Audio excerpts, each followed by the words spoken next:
should know. I have never really liked you at all. I cannot hide it anymore.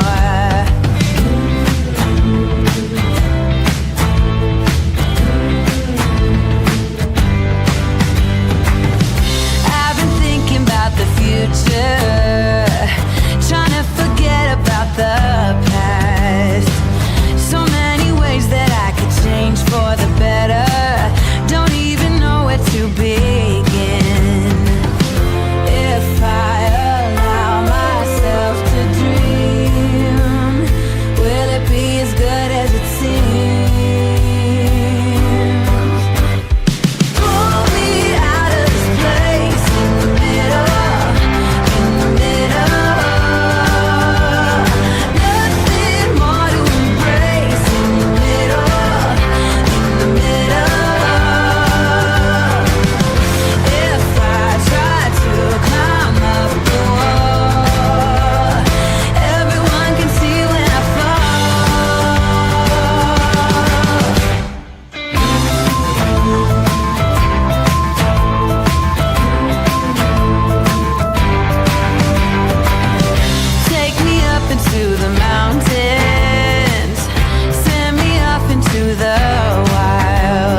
Hey guys, I'm going to play the intro, but I'm on a phone call. So I might just grab one of my videos and play it for a second until I get done with this phone call. I'm going to play the intro and see where we're at after that. Give me just a second, sorry.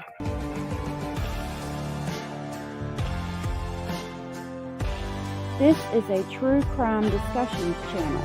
We speculate. This is all just speculation. Because it's true crime, it's for mature audiences only. There will be no children allowed, no exceptions. Everything on this channel falls under fair use. Please remember to like, comment, subscribe, and share. It's free. I'm going to play a members only video because those of you who aren't members might not have seen it yet. And I kind of make a mistake. It's a little funny. So I'll play that while I'm on hold. It's about my car. So as soon as I get off the phone, we will jump into today's topics. I apologize. I really need to try to figure out my car situation. Hold on just a minute. Okay, y'all. So we're going to do some planting. So I'll let y'all watch that for a minute. I wanted to show y'all the milk jug thing. But first, what I have here is my potting soil. This is natural and organic seed starting mix. I've got my tray that I got from Walmart. I got my seed book with all my seeds. I've got my milk jug. And to do the milk jug thing, you need something to cut the milk jug, a Sharpie, and a roll of duct tape. There's more soil, watering can, and this is some loofah gourd seeds that have been soaking for a couple of days. So this is a loofah gourd that I grew last year, and I want to grow a bunch more of these. I make soaps with them and things, cut them for us to scrub with. It's all natural and organic loofah sponges, which are awesome. I love them. So what I'm going to put in my milk jug is some loofah gourd.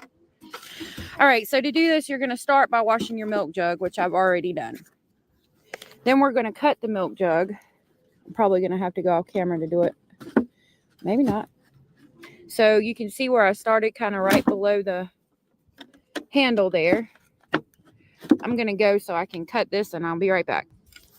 All right, so I've cut my milk jug. It is so windy. Now I'm going to flip to the bottom, and I'm going to cut drain holes. All right, so I made 4 X's in the bottom there. Now we're going to put some potting soil in. Okay, I've got my potting soil in. I used some of this that I had. It's very wet because it had to sit outside. So it's very moist. Now I'm going to get my loofah gourd seeds that I've sat outside for a couple of days in the water. So I'm just going to reach in and grab some. I think I'm going to do 4. Look, that one's already started to grow.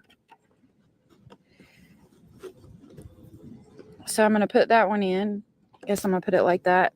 You can see about how deep the hole is right there.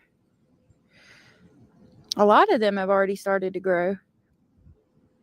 Stick that one right there. Stick one right there. They're stuck to my fingers.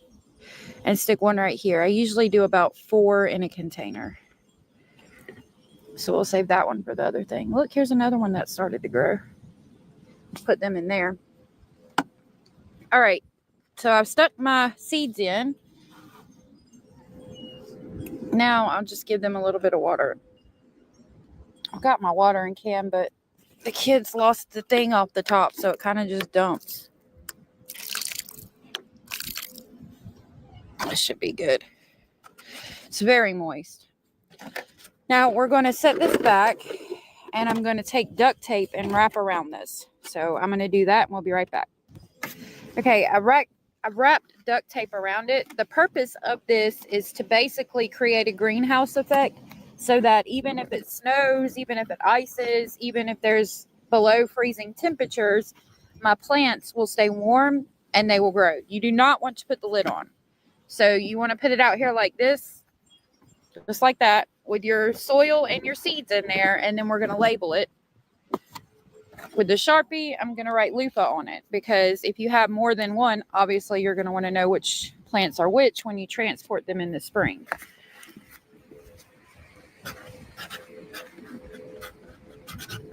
Probably spelled it wrong, but there's loofah. Now I'm going to set that. Okay, I'm back with my plants to grow. or we can hear it. Now I'm gonna put some soil in my thingy here. These right. will be inside. So I'm sure most of y'all have seen that. Thank you guys for waiting patiently. I do appreciate that. I had just got a phone call back about my car, so I needed to deal with that. So we have a lot to talk about today. Casey Anthony, P. Diddy, and also Epstein. I do have the Epstein list. Good morning, Paranormal Rooster, Ashley, Bad Girl, Miss Sarah, Jenny Jen, Ali X, all of the people in here, Robert Ramada, everybody in here. Thank you so much for being here. I won't go through all the names. We can start with this. Well, let's see. I want to show you this quick recap on Casey Anthony and what she's doing now. This is from 20 hours ago, and it makes me have questions about the new TikTok video you might have seen. Sandra said that's an old list that's been out for years. Okay, well, I don't know. I got one. I don't know when it was released, but it's got like everything in it. Hold on. First we'll do Casey Anthony, and then I'll show you what I've got. It's worth noting that years after her trial, it was revealed that the day before her daughter died, Casey Anthony had searched foolproof suffocation methods on Mozilla Firefox. But police overlooked this crucial evidence because they only checked her search history from Internet Explorer. In the past year, Casey has reportedly been having an affair with the father of two, ruining his marriage of 20-plus years. Upon being confronted about the home wrecking, Casey reportedly responded, "I'm living." Hey, Edith and Orange Rose and Tony. Oh, Paranormal, I'm sorry. You've been digging in it for years. Okay. All right. Well, we'll go over what I have. Thank you for letting me know. This is from Morbid Facts. It's just a quick short. Living the life I want. Don't know that I sent myself the TikTok video. Hold on. Hold on just a minute. I was not ready. I had a lot going on with my car today. Oh my goodness. Okay, I'll have to grab that real quick, but we can talk about this new video. I think it's in this. It's worth noting that years after her trial, it was revealed that the day before her daughter died, Casey Anthony had searched for. Thank you so much. I hate that it just starts playing videos like that. Okay, we're going to watch. Where is it? Yeah, this one. This is from Jumpsuit Pablo.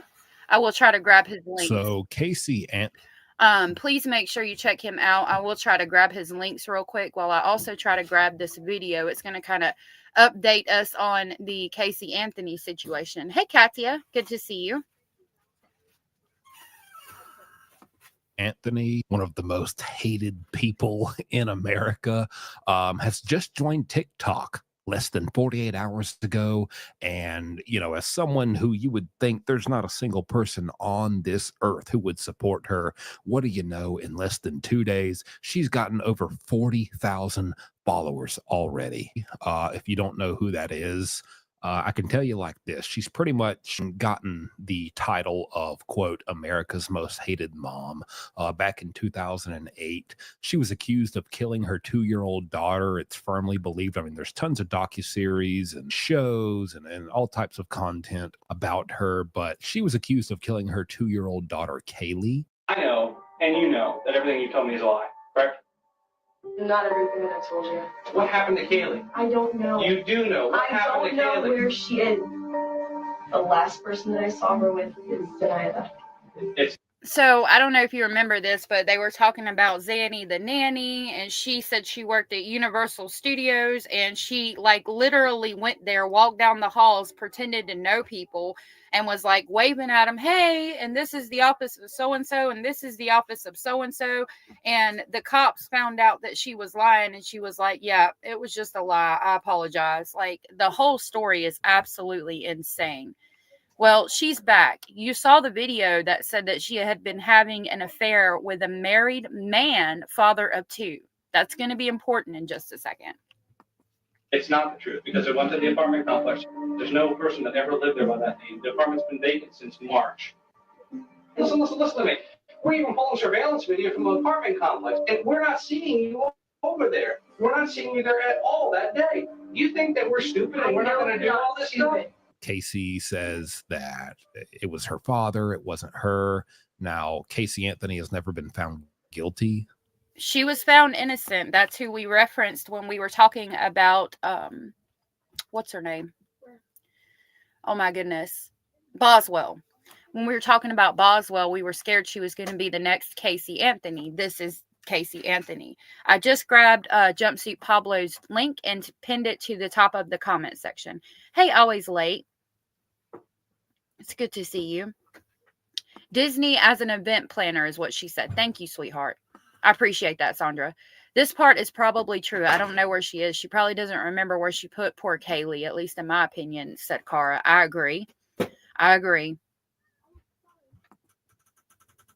Some people love crazy and scandalous people. Yeah, there's a lot going on. All right. Of this, so I do have to make that clear. But, you know, it's like 99.9% believed by the majority of society for very good reasons that she is guilty, and she pretty much got away with murder. And I mean, she did. She pretty much did get away with murder. Kara's pointed out, so we have one America's Most Hated Mother who claimed she worked at Universal, and then we have another America's Most Hated Mother who works or worked at Disney. Correct. I do have some information on the Marco Lopez thing. I got a document and I have some questions. We will talk about that tomorrow. Jenny said there was actually a lady with the name Casey provided, and she had to come up publicly to say she's never met Casey so she would stop being harassed. Wow, that is crazy. Bad Girl said, but she called 911 over a drink being thrown at her, but not for her own missing daughter. That says it all right there. That comment says it all right there. Wow. And obviously for this, she is so disliked by the general public. I mean, she's had to move to a different state because of just backlash and hate. And then the state she moved to didn't welcome her with open arms, obviously. And she received a lot of hate there. And it's almost like, you know, she couldn't even go anywhere for a while, but now a lot of time has passed. And I don't know if it's Gypsy Rose or what really has her thinking she can come out and just be accepted and supported by the public. And hey, you know, maybe I sound stupid because it looks like at least 40,000 members of the public so far in 2 days are supporting her. You know, as some of you may know on TikTok, once you reach the 10,000 follower mark, you do become monetized. And so she's already within 2 days making thousands and thousands and thousands of dollars just off these videos of her, based off the notoriety of everyone thinking that she unalived her daughter. So I think it's pretty much been proven that she did it. Katia said, wow, I can't believe that she got found not guilty. She did. It was insane. And then there was rumors that came out that she was given she was having oral relations with her lawyer and that she slept with her lawyer and all kinds of just insanity. Kara said, I bet a lot of her followers are hate followers. People follow those they hate. They could be, but they're making a pathway for her to get paid off of what she's doing, just getting on there talking. And the thing she talks about is real interesting considering the Morbid Facts video from 20 hours ago that she's having an affair with a man. Annette said, Jumpsuit Pablo is good. He makes me laugh. This is actually one of the first videos I've seen of his, but I like it. They say Casey Anthony got 40,000 followers overnight. That is insane. Unfortunately, the prosecution goofed up and didn't put any lesser charges. Yep. She doesn't deserve any special treatment, says Tony. I don't know if she testified or not. Oh, Bad Girl says no. That child right there was just so beautiful.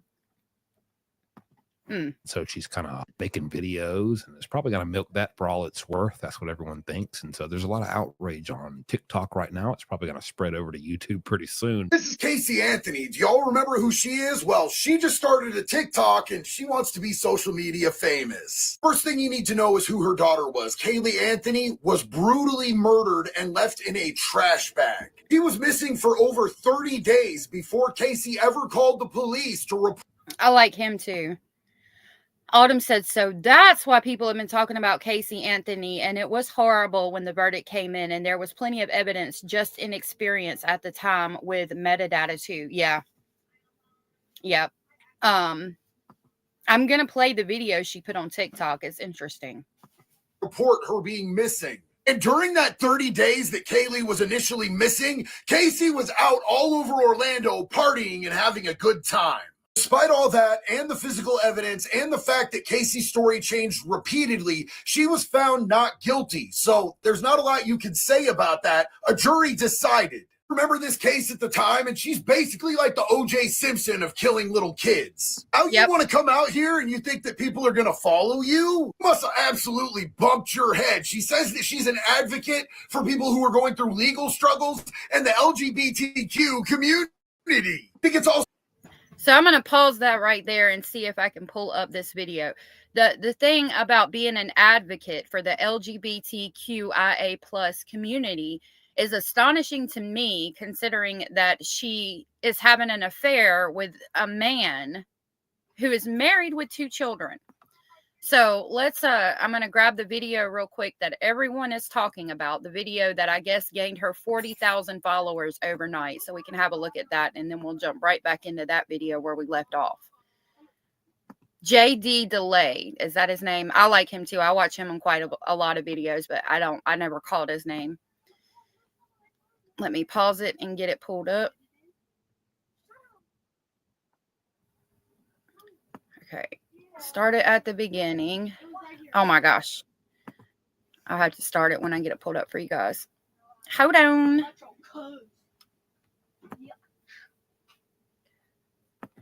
Hey, can you shut that door, please, so I can't hear y'all? Thank you. All right.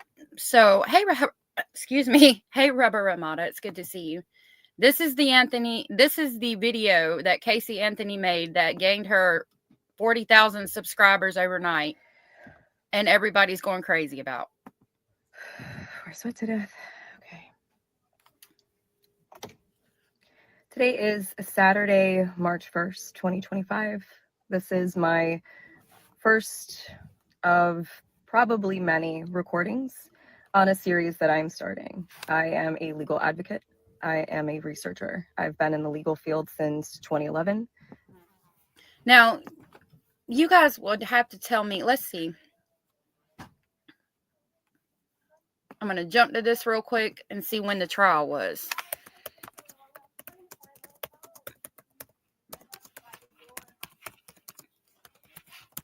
Because I want to know if that's what she's referring to. So the death was 2008. She said she's been in the legal system from 2011. So after the trial, or after the death at least. And she's an advocate, a legal advocate. Now, ma'am, I don't think so. I don't think so. Unless you're giving advice to criminals on how to get off of crimes that they committed, I don't think so. And she's going to talk about being an advocate for the LGBTQIA plus community, but how are you doing that when you're having an affair with a man? I don't understand that. I'm not trying to offend anybody, but it seems like you're heterosexual if you're involved with a man. I'm just, you know. And in this capacity, I feel that it's necessary, if I'm going to continue to operate appropriately as a legal advocate, that I start to advocate for myself and also advocate for my daughter. For those of you who don't know, my name is Casey Anthony. My daughter is Kaylee Anthony. My parents are George and Cindy Anthony. This is not about them. This is not in response to anything that they have said or done. That's not to say that I'm not going to respond at some point to some of the things that they have said and done. The whole point of this is for me to begin to reintroduce myself. Babe, I don't think you need any introductions. We all know who you are. Autumn said, yeah, the only thing I could see her advocating for is for guilty defendants. Right. Oh, okay. Cara said her trial started in 2011. She's saying she has experience since then because of her trial. Thank you. So yeah, she has experience because of her trial. Like, I can't even with her. Sarah said, well, she could be bi or pan. Okay, so I'll give her that. Advocate, though, no, ma'am. I need you to sit right the hell on back down. Take 5 seats, please. I'm doing this both personally for me, but in a professional capacity. Moving forward, the majority of what you will see will be me speaking in a professional capacity. My goal is to continue to help give a voice to people, to give people tools and resources that they can utilize so they actually know where they can turn to. So with that, please join me on Substack. If you have questions, I will set up an email address where we can correspond directly. Up until this point, that has never happened. I think that people will be asking a lot of questions about things she doesn't want to talk about. And I don't know what Substack is. Is that something you have to pay for to be a member of? I'm wondering. Katia said she's still Delulu. Yeah, like, yep. Miss Sarah said she shouldn't advocate for anyone. Amen for that. Why weren't you advocating for your daughter, ma'am? Can you please tell me that? And it's only going to be on a limited basis regarding legal issues, legal matters. One of the main reasons that I'm doing this, there are people close to me who have been targeted and attacked recently. There are also people close to me who have had some recent things occur. And when necessary, people needed to step up, myself included. So as a proponent for the LGBTQ community, for our legal community, women's rights, I feel that it's important that I use this platform that was thrust upon me and now look at as a blessing as opposed to the curse that it has been since 2008. This platform that was thrust upon me and look at it as a blessing. Mercedes said, do you need to have actual education in something to be considered a professional? Yes, ma'am, you do. Yes, ma'am, you do. Yeah, the trial was in 2011. Hey, Gray Moon. Gray Moon said, Casey and JP Miller are cut from the same cloth. Yeah, they are. Yep. Always Late said she worked with her attorney. She moved in with him after trial. Imagine that. Imagine that. Cajun Juju said her comments are turned off. Pablo or that TikTok guy pointed that out. Okay, we'll probably see it when we finish watching the video. Yep. Autumn said, please. Bad Girl said, bish, we don't want no baby killer speaking for us. Right. And then lastly, Rachel said, oh, now she's the victim. Yeah, imagine that. With that, these aren't going to be perfect. They're not going to be edited. Most of the time, they're not going to be short. But I am proverbially standing in the light, embracing this piece, still going to keep my privacy intact. So you will get very comfortable with my car. And I will explain in great detail why it's so important for people to protect their privacy. It's not just important to public figures, it's even more important to private individuals. And with the current climate in our country, especially, it's that much more important, which is why I am utilizing the Substack platform. Yes, I am advertising this and publishing this on TikTok, possibly also through other meta platforms, but my intention is to separate from that. And I want to know what Substack is, so I'm going to look it up. Hey, Ava, good to see you. I see what y'all are saying. A bullshit? A bullshit? A bullshit. A bullshit. I agree. Complete bullshit. Complete bullshit. Not Nightbot. Autumn said, I'm confused what her sudden amazing credentials are. Me too.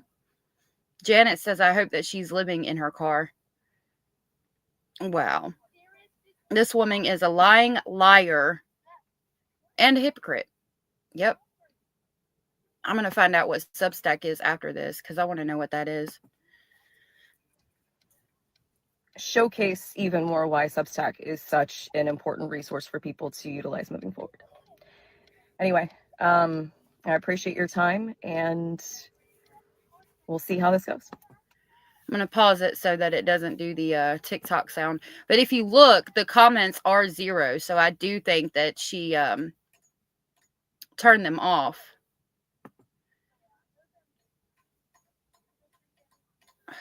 Yeah, it's wanting me to log in, but I'm sure considering there are no comments, I'm sure she turned them off. All right, let's see what Substack is real quick, and then we'll jump back into the video that we were watching on YouTube. Hold on. Okay.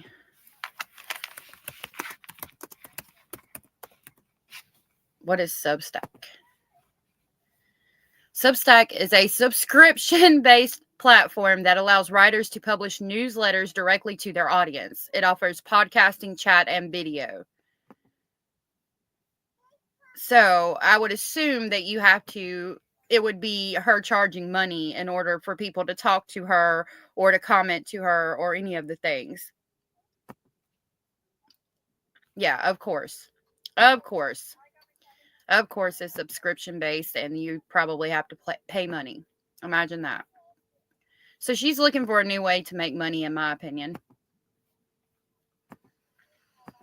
Okay, let's go back to the video.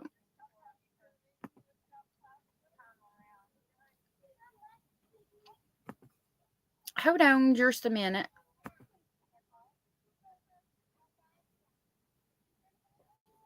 It was in this one. And it was this one. All right. Let me make it full screen. I think it's also important to note that she has all of her comments turned off so that nobody can say anything about her being on social media. So we already know she. Yep, there he goes saying exactly what y'all were just telling me. Cara said, these are my facial expressions while hearing her talk. She makes me mad too, Katia. Having to pay for possible advice. Yeah. Which some people might. I mean, she did get off of the crime, so I don't know.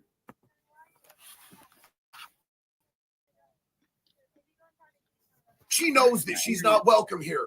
Which that is also absolutely true. That last part, I mean, all of it really, but that last part especially, she has her comments turned off to where nobody can comment and give their opinion or their feedback on either of her videos because, like JD said, she knows what she's going to get if she turns those comments on. And there are hundreds, I mean, seriously, hundreds of videos of people begging her, please turn your comments on your videos. We just want to talk. So she knows that it's not going over well, but for some strange reason, she's still choosing to put herself out there. I guess she feels like she's got nothing to lose. The content she's put out, apparently it's 2 videos. Okay, so I missed the first one, but yeah, I think she feels like she's got nothing to lose, and I think she's trying to make money.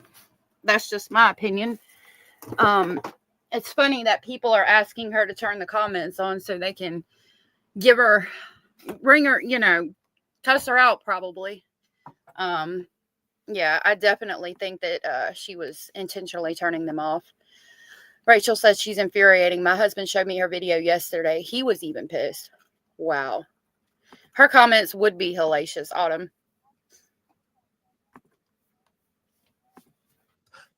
But there's one main video that has over 2 million views right now as we speak. So this article just from 2 hours ago kind of sums up a lot as well about that content, but I will show you and kind of react to that content. America's Most Hated Mom, Casey Anthony, is now promoting a new video series on TikTok in which she intends to speak about legal advocacy issues as a proponent for the LGBTQ community and for women's rights. I feel that it's important that I use this platform that was thrust upon me and now look at it as a blessing as opposed to the curse that it has been since 2008. What what platform was thrust upon you? Nothing was thrust upon. No one gave you. No one wanted you to speak up. What are you talking about? I agree 100%. Nobody wanted you to speak up. Nobody thrust this upon you. You did it to yourself with all of your pathological lies. She's going to get trolled so hard. I'm totally here for it, said Mercedes. Pablo is awesome and so funny, and the jail calls he gets. Oh, that's cool. Abellis said, what is her reasoning behind, quote, advocating for us? Anyone know? I don't. I mean, it's another bold-faced lie, because she wants something to talk about. She wants something to, I mean, I don't know. She said people in her life had been attacked recently, and to the point that she had to step in. But considering, again, that she's supposedly with a man that's married with 2 children, I don't know what you're advocating for in the LGBTQIA community, because it appears to me that you're heterosexual. You know what I mean? Pamela Moss said advocate for her daughter. Like, right. Annette said, wow, Florida has Jen and her. I want to know which one would take place for the most hated woman in America. That's a good question. She said her father touched her and all kinds of stuff. She killed her, in my opinion, as well, Autumn. And then her dad and her parents just supported her so much, and she had to throw in that they did things to her, and it was absolutely a lie. Today is Saturday, March 1st, 2025. This is my first of probably many recordings on a series that I'm starting. I am a legal advocate. I am a researcher. I've been in the legal field since 2011. And in this capacity, I feel that it's necessary, if I'm going to continue to operate appropriately as a legal advocate, that I start to advocate for myself and also advocate for my daughter. For those of you who don't know, my name is... Oh, I didn't hear that part. Advocate for myself and advocate for my daughter. Really? Really, ma'am? Oh, hell no. She did not just say that. Oh my God. I didn't even catch that the first time. Advocate for your daughter? Are you serious right now? The one you probably murdered and lied about? That one? And whoever this man is that she's messing with, like, if his wife finds out, as I'm sure she has, she's going to take the children, and that man's never going to get to see his children again. Because, yeah, you want to tell me that you're going to be dating Miss Casey Anthony, who committed homicide on her only daughter that she had at the time. Yet you're not getting our kids. Hail to the no. Hail to the no. Rachel said, I firmly believe that her dad didn't do anything to his granddaughter. I do too. I do too. Cara said she's seeing Jen Soto being called new most hated mother in America. So now she's going, hold my beer. No doubt. Casey Anthony. My daughter is Kaylee Anthony. My parents are George and Cindy Anthony. This is not about them. This is not in response to anything that they have said or done. That's not to say that I'm not going to respond at some point to some of the things that they have said and done. The whole point of this is for me to begin to reintroduce myself. I'm doing this both personally for me, but in a professional capacity. Moving forward, the majority of what you will see will be me speaking in a professional capacity. My goal is to continue to help give a voice to people, to give people tools and resources that they can utilize so they actually know where they can turn to. So with that, please join me on Substack. If you have questions, I will set up an email address where we can correspond directly. Up until this point, that has never happened. And it's only going to be on a limited basis regarding legal issues, legal matters. Okay, Kathy, thank you. One of the main reasons that I'm doing this, there are people close to me who have been targeted and attacked recently. There are also people close to me who have had some recent things occur. And when necessary, people needed to step up, myself included. So as a proponent for the LGBTQ community, for our legal community, women's rights, I feel that it's important that I use this platform that was thrust upon me and now look at as a blessing as opposed to the curse that it has been since 2008. With that, These aren't going to be perfect. They're not going to be edited. Most of the time, they're not going to be short. Katia just sent me a response that she had from that platform, that Substack platform. I do believe that's where it's from. So I'm pulling that up real quick and I'm going to download it so we can look at it. The image says 4 hours ago. I don't know if it was from 4 hours ago, but it appears to be some kind of response just from glancing at it real quick. Thank you, Katia. Katia has a YouTube channel. I think it's, yeah. So it's True Crime Addict 8. Let me drop that and I'll pin that at the top. Oh, put it in there like 5 times. I'm going to drop that now. So if you guys haven't subscribed to her, please do so. And I got to leave Pablo at the top because I'm playing his videos, but definitely check her out. Thank you so much. ZR said, one of the reasons I'm doing this is because I need money. Absolutely, absolutely, 100% right.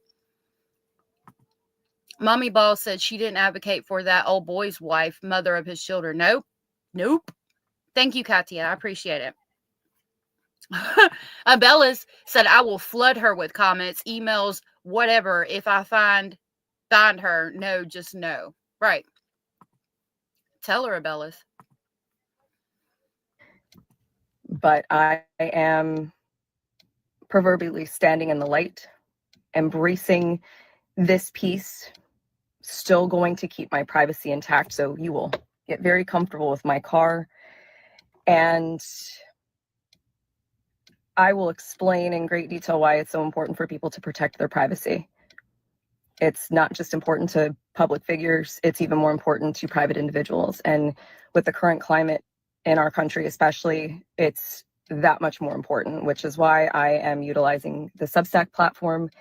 Yes, I am advertising this and publishing this on TikTok, possibly also through other meta platforms, but my intention is to separate from that and showcase even more why Substack is such an important resource for people to utilize moving forward. Anyway, I appreciate your time, and we'll see how this goes.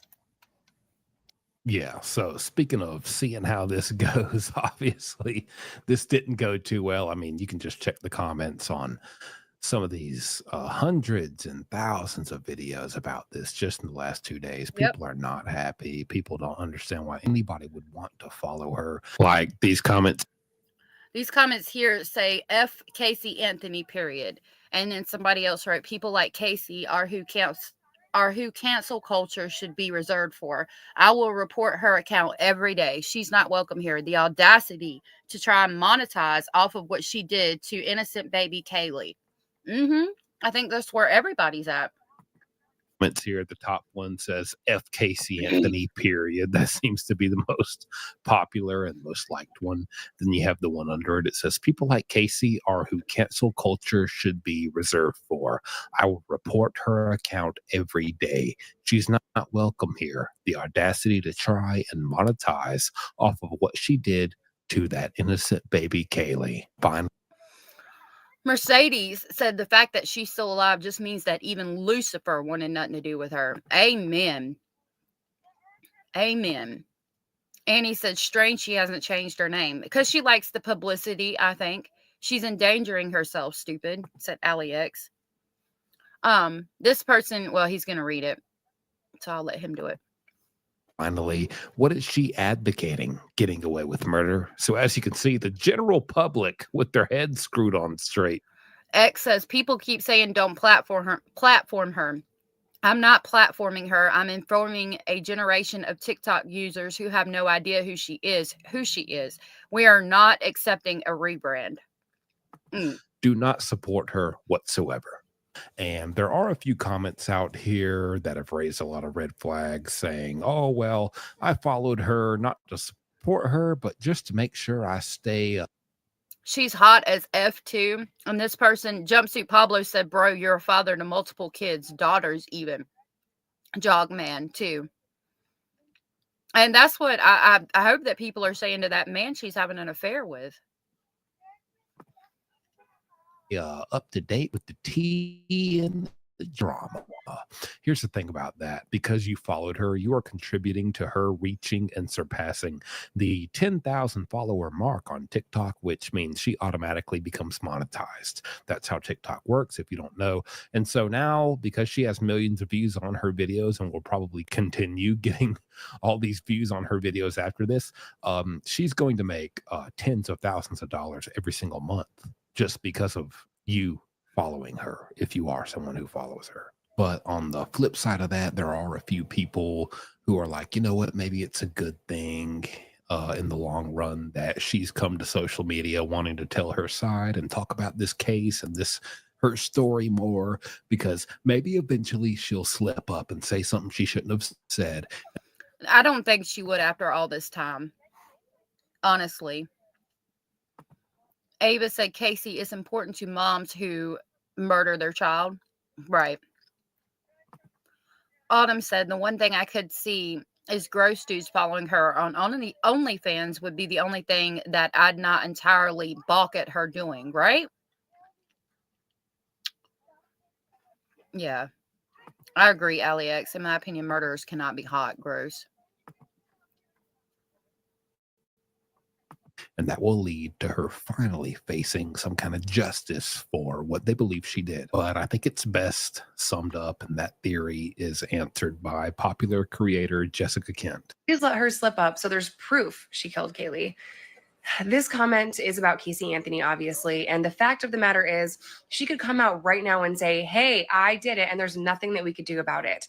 So double jeopardy. Nope. It wouldn't. Double jeopardy would prevent that. Absolutely. You cannot be tried twice for the same crime. So even if she said, I killed her, this is how I did it, this is what I did, this is what happened, everything, she couldn't be tried again. Yep. Cajun Juju, double jeopardy. Us from retrying her. She was already acquitted in a court of law. We can't retry her for the same thing. But anyways, that's the current situation going on with Casey Anthony. Obviously, as she said herself, there's much more to come, a whole series, it seems. And this is just the beginning, certainly not the end. Anything but, as far as Casey Anthony's crazy, insane return to the internet and just the public through social media. And I think this is going to be a crazy ride. Let me know what you guys think in the comments. How do you think this is going to turn out? What do you think about her having this idea to come back and be some advocate for women? Let me know. Other than that, thanks for watching. So that was Jumpsuit Pablo. All I need is Jesus says she can literally confess and they can't charge her again no matter what. They might get her on some kind of other charge, but they can't try her for murder. That's true. Let me pull up this thing that Katia sent me. That was from 4 hours ago, and we'll read it together.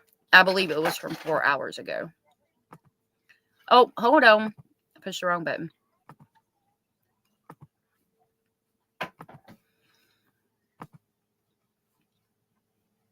All right. So it says Casey Anthony, 4 hours ago. For everyone speaking good, bad, or otherwise, heed your words and make sure you are saying something of substance. Here's the law in Florida about threats, libel, and slander, etc. You don't have to be a Florida resident to be charged. Jurisdiction is where the crime was committed, usually. If it's over the internet and you're saying something hateful, slanderous, libel, threatening, bullying, etc., the recipient party can request the jurisdiction be in the state where they live, not the state where you committed the act. The internet is not a protected place.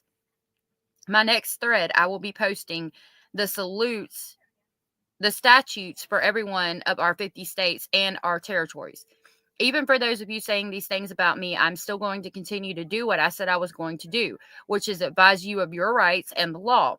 It is public record. And if necessary, I will remind you that it is not legal advice, purely public information. You need to educate yourselves before you implicate yourselves. I would say stop the bullshit, but I think that's asking a little too much.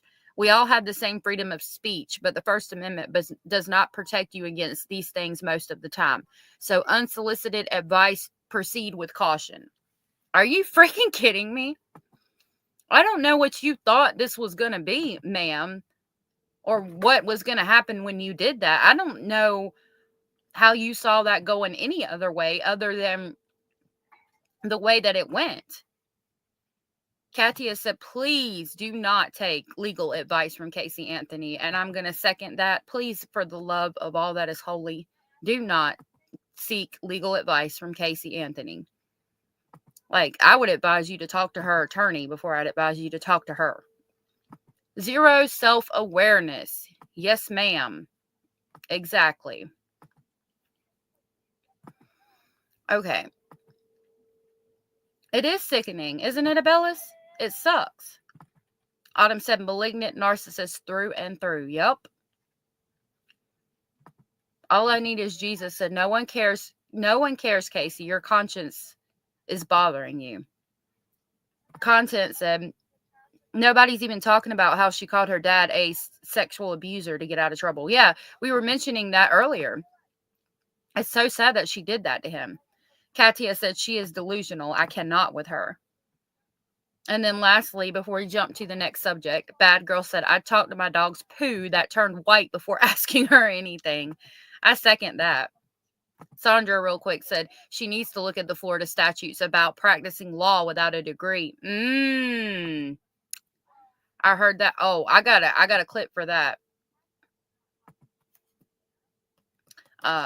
Sandra said,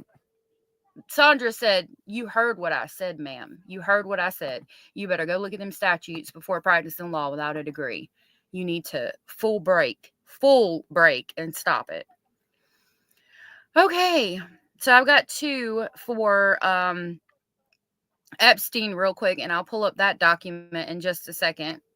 Here, let me go ahead actually and pull that up because it talks about the names you need to see. I'm kind of confused as to the document. Like, it's got a lot of information. It's going to take just a second to pull it up.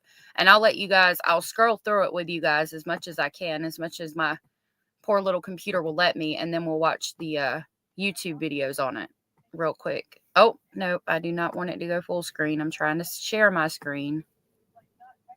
Stay there. So this is the Epstein document that was released February 27th of 2025. So I would assume it's not the same list that has been out for weeks. So it starts with like this side. Most of it is sideways. They're copying things from a notebook.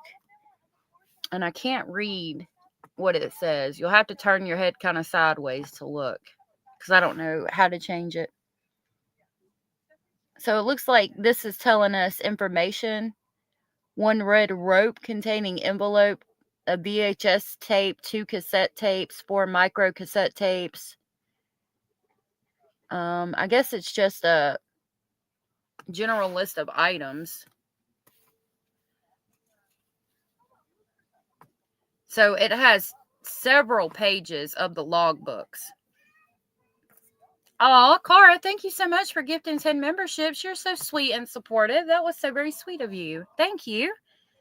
Those went to Sherry, Mia Mercy, TQ Smooth, Miss Mandy Ma'am, Mandy Cat, Raven, Ruby Joy, Becky P was gifted. Yay.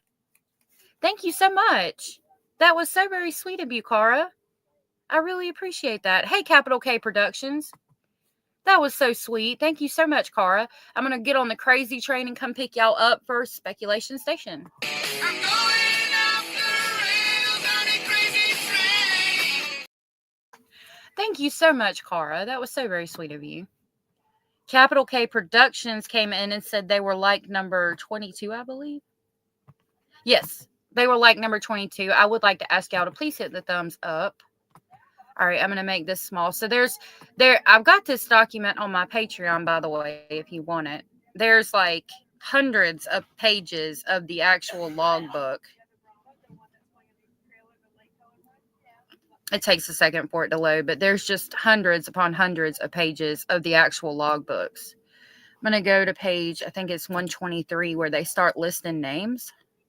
So you can see all of these pages. It's a 200 and something page document. And all the way to page 106, it's still the logbooks. Now, I'll show you these logbooks.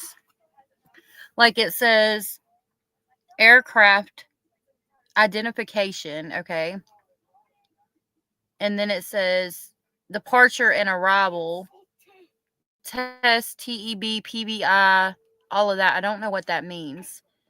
And it says remarks, procedures, and it's got initials. So I don't know what all that means. Maybe you guys do.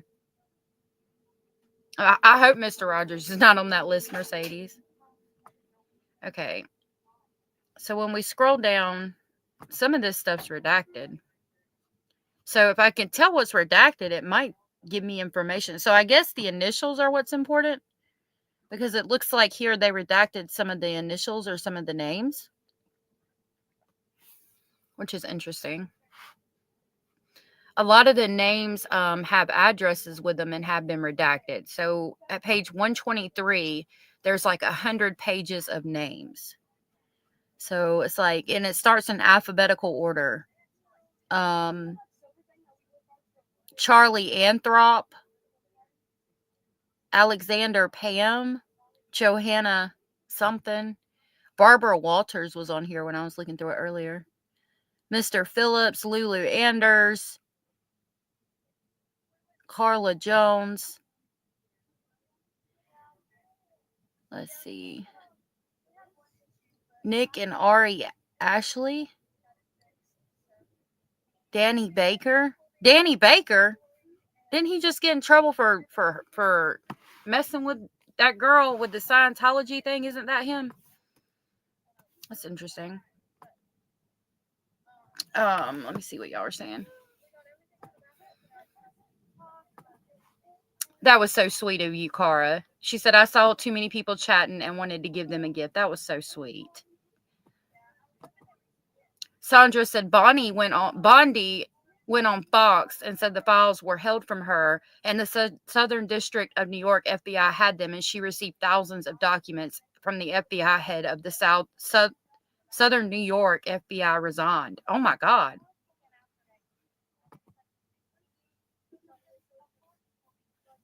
Hold on a minute. Sandra said that's the victims' names. Okay, thank you for that. If you want the unredacted version, go search the internet. It's out there. Okay.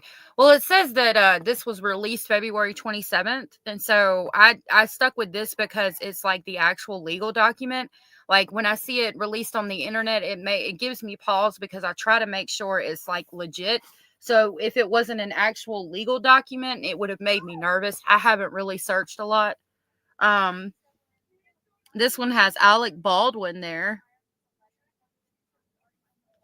Yeah, so it's gonna, in the video I'm gonna play, it's gonna talk more about the names and things. Excuse me. Sandra said that you've been digging since 2014. My goodness, I'm sure you've got a lot of information on it. This is Robert J. Hurst, Simon Hussey, Henry Hartley, George Ireland, Mick Jagger right there. Tim Jeffries.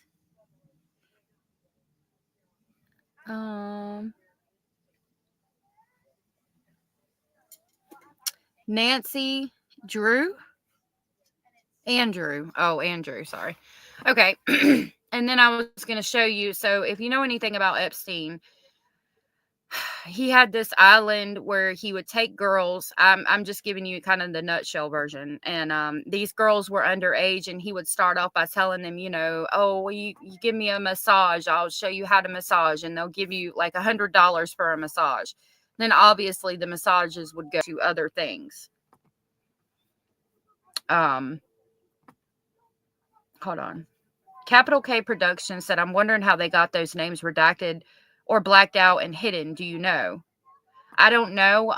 It's released from the FBI. I do know so what I was getting at is the masseuses. So they would get these underage girls to provide massages and things.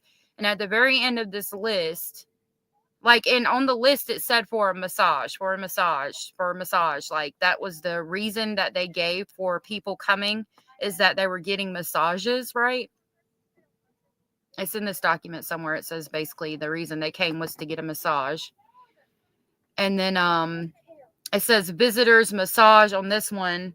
One of them was labeled masseuses, and it was all redacted. So I'm thinking that these are all the victims. This might be a visitor like log, but see, it tells you right here, redacted to protect potential victim information. So I wish I knew where the one, is this it? Yeah. So it says masseuses. So this is the list of more than likely underage girls that they were having provide massages to the rich and famous. That these people were more than likely abusing.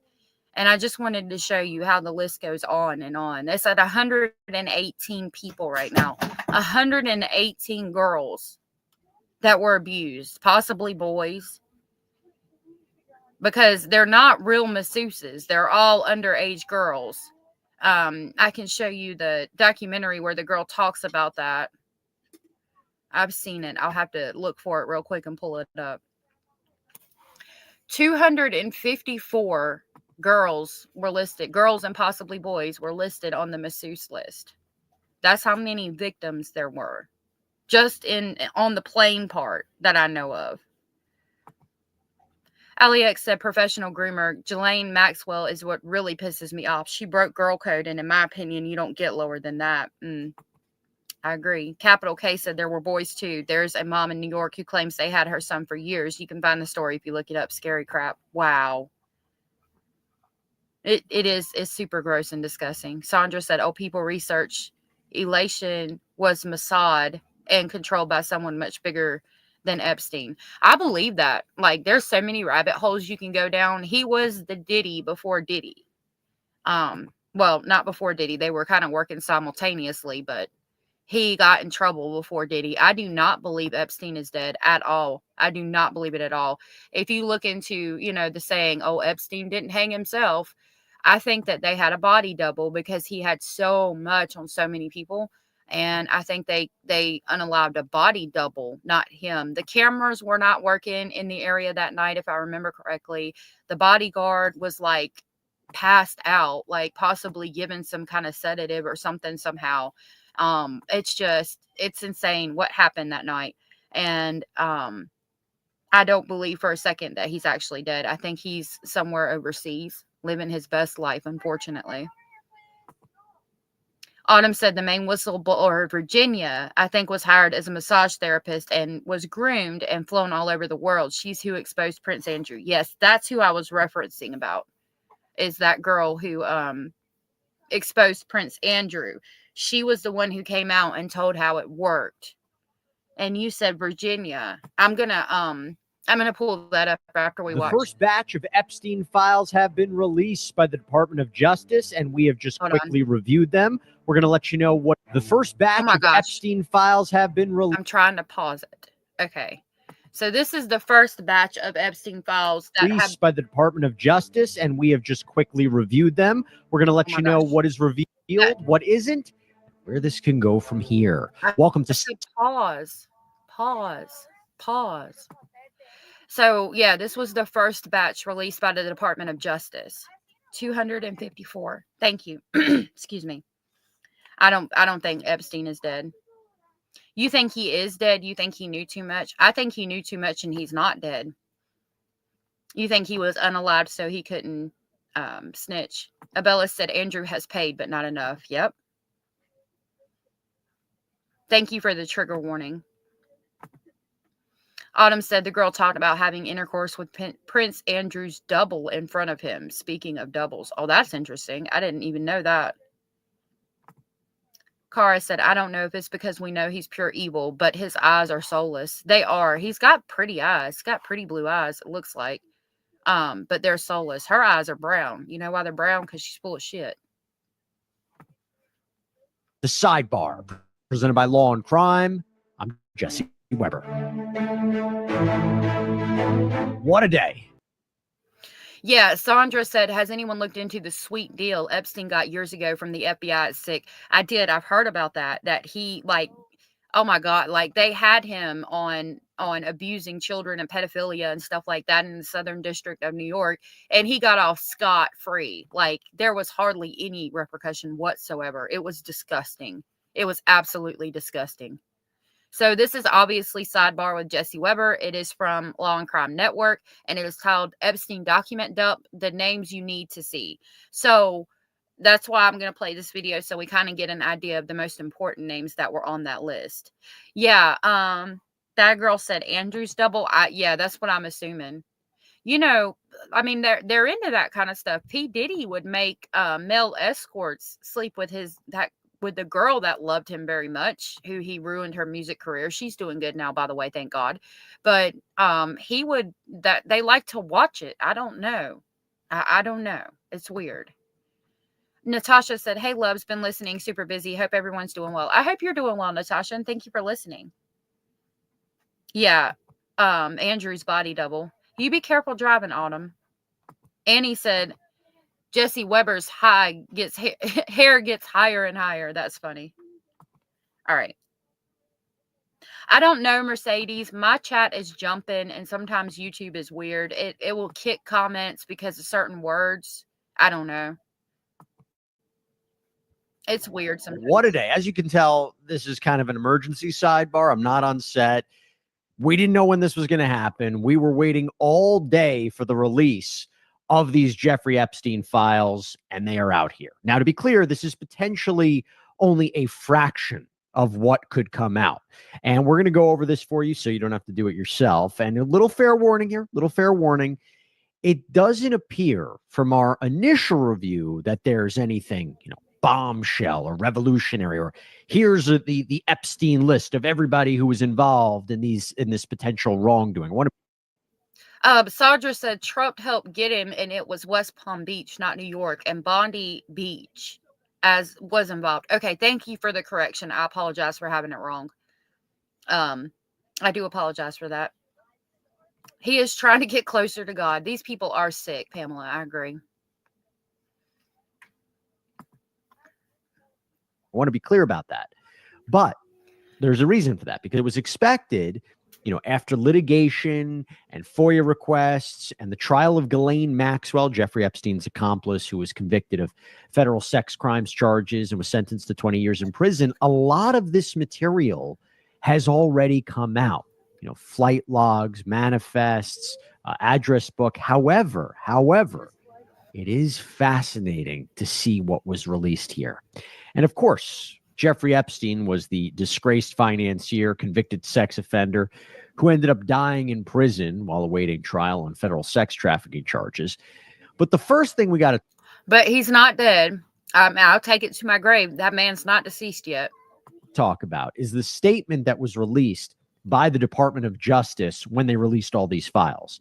And it reads, today, Attorney General Pamela Bondi, in conjunction with the Federal Bureau of Investigation, FBI, declassified and publicly released files related to convicted sex offender Jeffrey Epstein and his sexual exploitation of over 250 underage girls at his homes in New York and Florida, among other locations. The first phase of declassified files largely contains documents that have been previously leaked but never released in a formal capacity by the U.S. government. So that goes back to what Sandra was saying, that she deep dives this and she had this list and this information had been out for a while. And they just verified that a lot of it had been leaked but never released from the U.S. government. So I look for stuff that I can verify and say, hey, this was actually released by the government, by the DOJ, by a court system, or whatever. Is kind of like why I've been like, well, there's a list, but I don't know that it's factual. I try to be very careful and make sure I only bring y'all factual stuff. So while this information may have been out for years, I've just now been able to verify that it is actually true. So that's why I'm talking about it today. Sarah said, yeah, it's gross at that level. Everyone has their things, but trafficking people to fulfill their enjoyment is awful. Just because you have the money doesn't mean you should harm people to get what you want. Absolutely agree. 100%. 100%. Sandra said, people want to know why Epstein's teeth look like children's teeth. Think pictures you've seen of dental chair in his homes. Yeah, it's sick. Oh my God. Oh my God. Oh my God. That is awful. God, I pray that that's not what was going on. Quote, this Department of Justice is following through on President Trump's commitment to transparency and lifting the veil on the disgusting actions of Jeffrey Epstein and his co-conspirators, said Attorney General Pamela Bondi. The first phase of files released today sheds light on Epstein's extensive network and begins to provide the public with long overdue accountability. The FBI is entering a new era, one that will be defined by integrity, accountability, and the unwavering pursuit of justice. This is from FBI Director Kash Patel, the new FBI Director. There will be no cover-ups, no missing documents, and no stone left unturned. And anyone from the prior or current bureau who undermines this will be swiftly pursued. If there are gaps, we will find them. If records have been hidden, we will uncover them. And we will bring everything we find to the DOJ to be fully assessed and transparently disseminated to the American people as it should be. The oath we take is to the Constitution, and under my leadership, the promise will be upheld without compromise. It goes on to say, Attorney General Bondi requested the full and complete files related to Jeffrey Epstein. In response, the department received approximately 200 pages of documents. However, the Attorney General was later informed of thousands of pages of documents related to the investigation and indictment of Epstein that were not previously disclosed. So yeah, the document that Hio was able to get for me was a 224-page document. Again, it's on my Patreon. So that's what they released, but like she said, there's thousands. So I guess we'll just have to keep an eye out for those to be released soon. Yeah, adrenochrome. I've heard all about that. I've deep dived into that. We're actually going to talk about a Diddy call where he talks about clean up the pizza boxes and go kind of into that. I try not to talk about it much publicly, but I know I have gone down the rabbit hole with the whole adrenochrome thing. Supposedly there's a video of Hillary Clinton in the woods with this girl, and they take the pineal gland out of this child to get adrenochrome. It's all kinds of craziness, but I can't verify that, so I don't talk about it on my channel because I bring you things that I can actually verify. But all of it's crazy. There's some truth to it. Like, you won't convince me otherwise. Hey, Indie Girl, good to see you. The Attorney General has requested the FBI deliver the remaining documents to the department by 8 a.m. on February 28th and has tasked FBI Director Kash Patel with investigating why the request for all documents was not followed. The department remains committed to transparency and intends to release the remaining documents upon review and redaction to protect the identities of Epstein's victims. And by the way, in a separate letter from Pamela Bondi to Kash Patel, she said she expects a report from him in basically 2 weeks about why the files weren't turned over. Hey, by the way, we really, really appreciate you guys coming to us for this episode of Sidebars. We break down, this new development in the Jeffrey Epstein case. And for that, I got to thank our sponsor, Morgan & Morgan, because with their support from your phone in just 8 clicks. So if you're injured, you can easily start This is very significant. And we actually dedicated a whole other sidebar, we released it earlier today, to this very issue. But the idea that the FBI is not complying with a request from the Attorney General who oversees the DOJ and the FBI, very concerning. Now, we don't know for sure who Attorney General Pam Bondi's source is, whether that person is credible, what exactly happened here, if there was maybe a miscommunication or maybe even a deliberate attempt to not turn over the materials. But I encourage everybody to check out that other episode where I interviewed former FBI agent Colin Schmidt. You can hear his take on this, but we will see what comes of that in the meantime. And we'll see what happens tomorrow and maybe in 2 weeks with the report. But now we want to get into the documents. Okay, so first up, the flight log released as part of phase 1 has a note at the top. And it says it was a government exhibit publicly released in U.S. v. Maxwell, Ghislaine Maxwell's criminal. Okay, so they're saying basically, like you were just saying, that it had been out for a little while, and from the case between Maxwell. Natasha said, weren't the Epstein documents the same documents that were released before with redactions? Anyone know? I do, yes. They were just talking about that, how they had been leaked previously. I just, so evidently they've been out here for a while. I just never dug into it because I could not validate it. And so I try to bring you things that, I can, only the things I can like actually validate and know they're accurate. Sandra said there's a lot going on in this country. This rabbit hole I chose, I wanted to know where are all these children going and never to be found again. Well, I puked. Yeah, it's insane.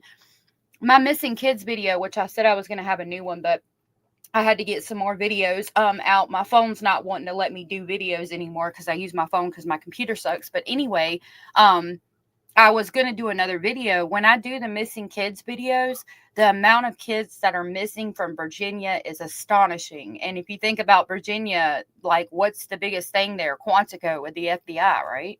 Like, yeah, there's so many things. I'll have to do a conspiracy theories stream one day and maybe we can talk about all those things. Case. And to kind of give you an idea of just how much time Epstein and others spent on his jet, it's been referred to what as the Lolita Express. The flight log is 118 pages long and only covers April 1991 to January 2006.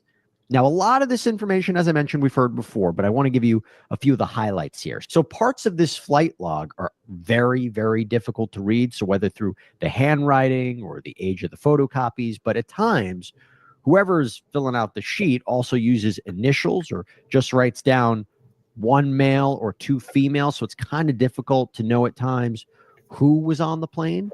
Now, sometimes the description on the flight log included notes. For example, in June 1991, an entry appears to say, Herb, show plane to Reba McEntire plus husband. Okay, so that's a big name right there. You got another entry from January the next year that indicated that Epstein and Maxwell flew into Burbank to attend the Academy Awards. But look, it's safe to say that a lot of people flew on the so-called Lolita Express. The two on it the most were Jeffrey Epstein, of course, and Ghislaine Maxwell. But there were other famous names as well. President Donald Trump's name appears several times in the early 90s. A May 1994 log entry says Jeffrey flew with Trump, Trump's then wife Marla Maples, their daughter Tiffany, and Tiffany's nanny. Another time in 1995, Eric Trump was listed as a passenger. Prince Andrew's name appears in an entry from February 1999. The prince has previously gotten in a lot of hot water over his connection, his friendship with Jeffrey Epstein, which continued even after Epstein was convicted of sex crimes. That always seemed to be the allegation. Former President Bill Clinton also makes several appearances in the early 2000s on the flight log. He flew multiple times in 2002, accompanied by multiple Secret Service agents each time. And who didn't see that coming? I knew Bill Clinton was going to be on there. Cara said, if you look at all the cities they're in, a lot of them are cities with major ports. That's my conspiracy theory. They're transporting all those kids in shipping containers. To be honest with you, I agree. I don't think it's a conspiracy theory. I think that it can almost be proven. I mean, that's just my thought on that. Military industrial complex. Yep. Even that one case we covered where the dad saved his daughter. It's Port City. Yep. It sure is. Time. You have an entry from August 2002 that lists Virginia Roberts, now called Virginia Giuffre, a victim of Epstein and Maxwell, who pushed forward with a lawsuit against the apparent madam, leading to, by the way, all these documents or a lot of these documents being released during Maxwell's eventual criminal trial. But another exhibit included in phase one of the document release may not look like much at first glance. It's fully redacted, but this list is entitled Masseuses, and with a note saying redacted to protect potential victim information. It has 254 line items. So while it's unclear whether any of the names might be repeated, it is a staggering number of women and girls who may have been subjected to sexual assault, because we all remember what the allegations were, that Jeffrey Epstein, through Ghislaine Maxwell, would bring young women over, young girls over, and under the guise of massage would sexually assault them and abuse them. Next. That was the that was basically the story I was talking about with Virginia. So I guess you guys can look that up on your free time. We probably won't have, I don't know if I'll have enough time to cover it today, but basically that's the breakdown of it. He would say he would pay them to give a massage, and then it would end up with them being sexually abused. Sandra said Trump did not go to the island. That's what people have to look at. Yep. Supposedly a lot of it happened at the island. Now I'm not saying all of it did, but a lot of the people who went to the island, that's where most of the depravity happened, or where it was most open, at least.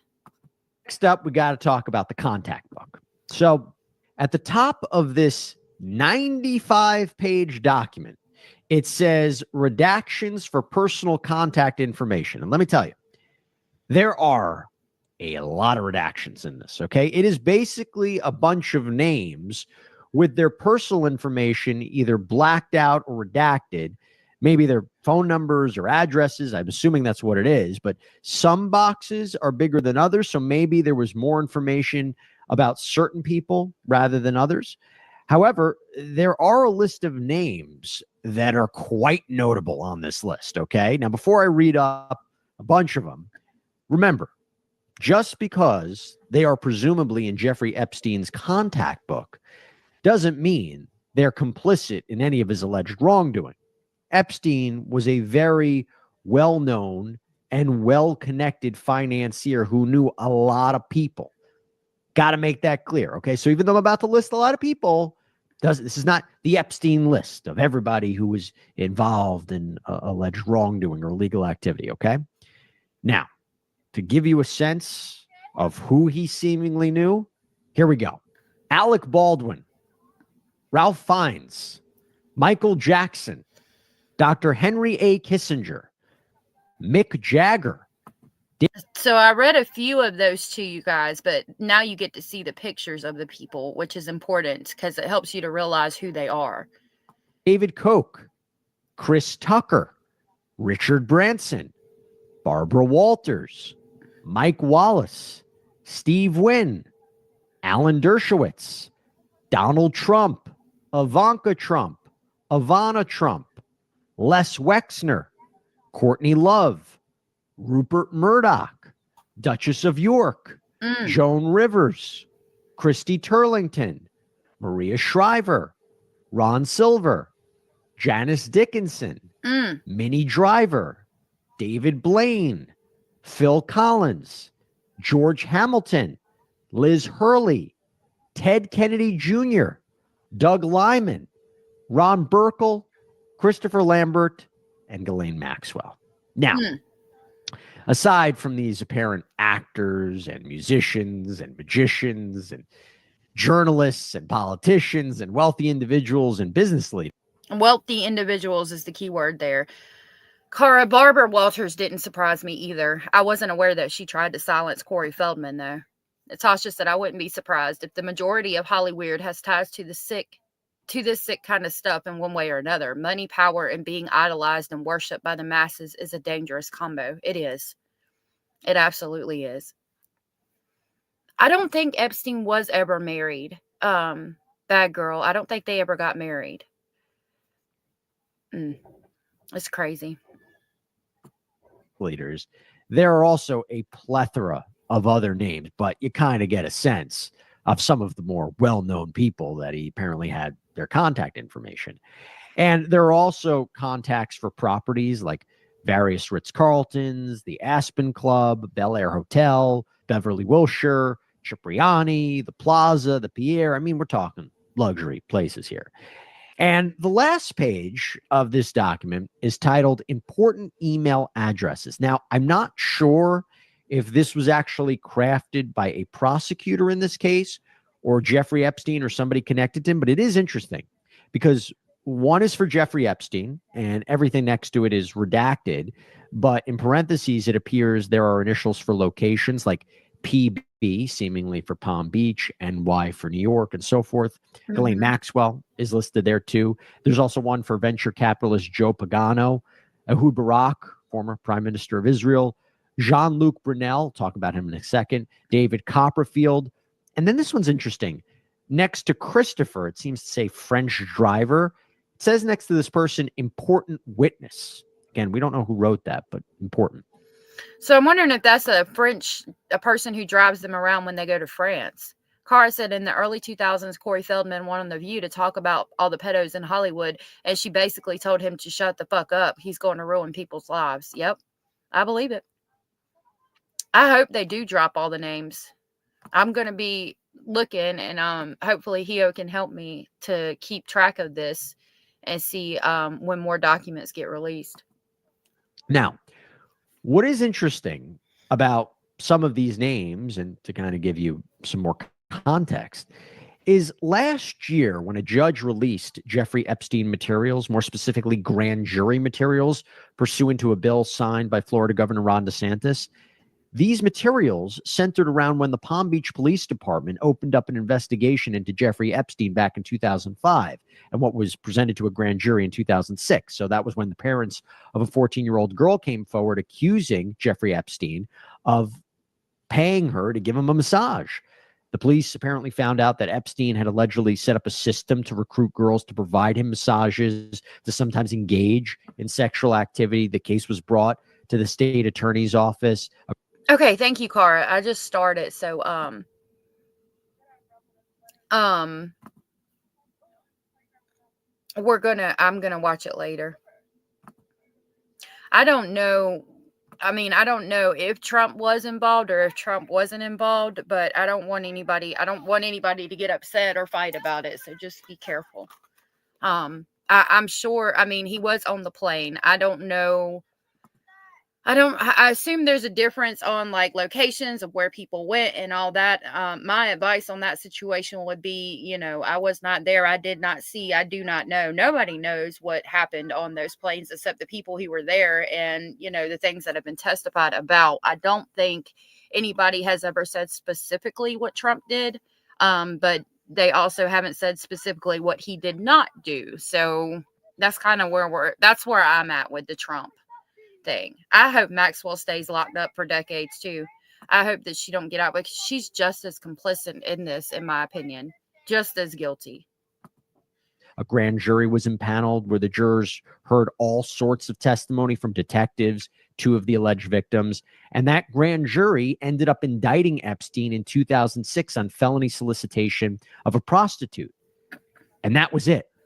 There have been long-standing arguments about this. Why didn't prosecutors pursue more aggressive charges? Why was this the only one? And of course, we know what happened, right? The Palm Beach Police Department chief and lead detective, they were partially troubled. They were particularly troubled, I should say, by this prosecution. So they referred the matter to the FBI, who then brought it to the assistant U.S. attorney. So now we're talking about the feds.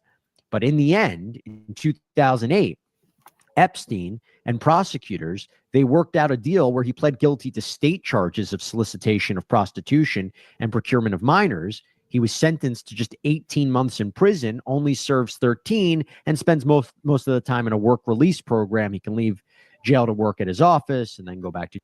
Yeah, that was the thing about the trial that we were saying. He got off basically scot-free. He was able to do a work release program for the 13 months he spent in jail, and he got to go home to his luxury high-rise apartment or condo or whatever it is he has there in New York and quote-unquote work from his office. Like, ma'am, stop. I mean, sir, stop. I mean, all he had to do was go there to sleep. Oh, you sleep on an uncomfortable bed for 13 months and that's all you get for what you did? I can't. Pamela said he looks like the Joker in that picture. Cajun Juju said, yeah, bad girl. It seems I've lost all trust in this country. Back to jail at night, and he avoids federal charges. He had to register as a sex offender too. But this is the whole sweetheart deal that you hear a lot about in this case. And the argument is if he were hit with more severe charges back in the day, he could have been stopped from, as the allegations have explained, continuing to hurt people. Now, I say all that because we learned more information about some of the names I just mentioned in that contact book. For example, magician David Copperfield. So apparently victims who have filed lawsuits against Epstein and Ghislaine Maxwell, they named David Copperfield as being present at get-togethers at Jeffrey Epstein's residences. And Copperfield also allegedly asked one of the alleged victims if she knew about getting money for bringing Epstein new girls. A very interesting comment that he reportedly made. And he also allegedly performed magic for Epstein's guests. There was a message where the note taker wrote, "Magic David called." There were others with more direct connections to Epstein's supposed worldwide sex trafficking ring. Also, they show up multiple times in Epstein's call logs from that release. But somebody I just mentioned before in his contact book, French model scout Jean-Luc Brunel. He was accused of acting as a pimp for Jeffrey Epstein, procuring young girls for him to sexually assault. In a phone message, Brunel apparently said, "I need a big favor. I hope you will do it." Now, Brunel was kicked out of a modeling agency in 19... Oh, wow. Mag Daddy Rooster is doing good. I think she's supposed to be getting some more chicks today. She just brought me over a dozen eggs last night. So that was nice. He's doing good. I think they're no, they're out. It appears they're out of their run and walking around, so you might hear him. Natasha said probably one of his victims when she was younger, but I don't know, honestly. Pure speculation. Sandra said the FBI pulled it from the state of Florida and the FBI is corrupted. That's why he got away with what he got. I agree. BG Maxwell is the daughter of a wealthy British person close to the royals. Epstein met her in those circles. Yep. They seem all coochie crunch. Cara said, I love me some fresh eggs. My sister-in-law gives them to me all the time, and we always make shakushka. What is that? Please let me know what shakusha is. I would love to know. 1999, it followed a report of a decades-long abuse against young women and girls. And Epstein and Brunel, they started a new agency.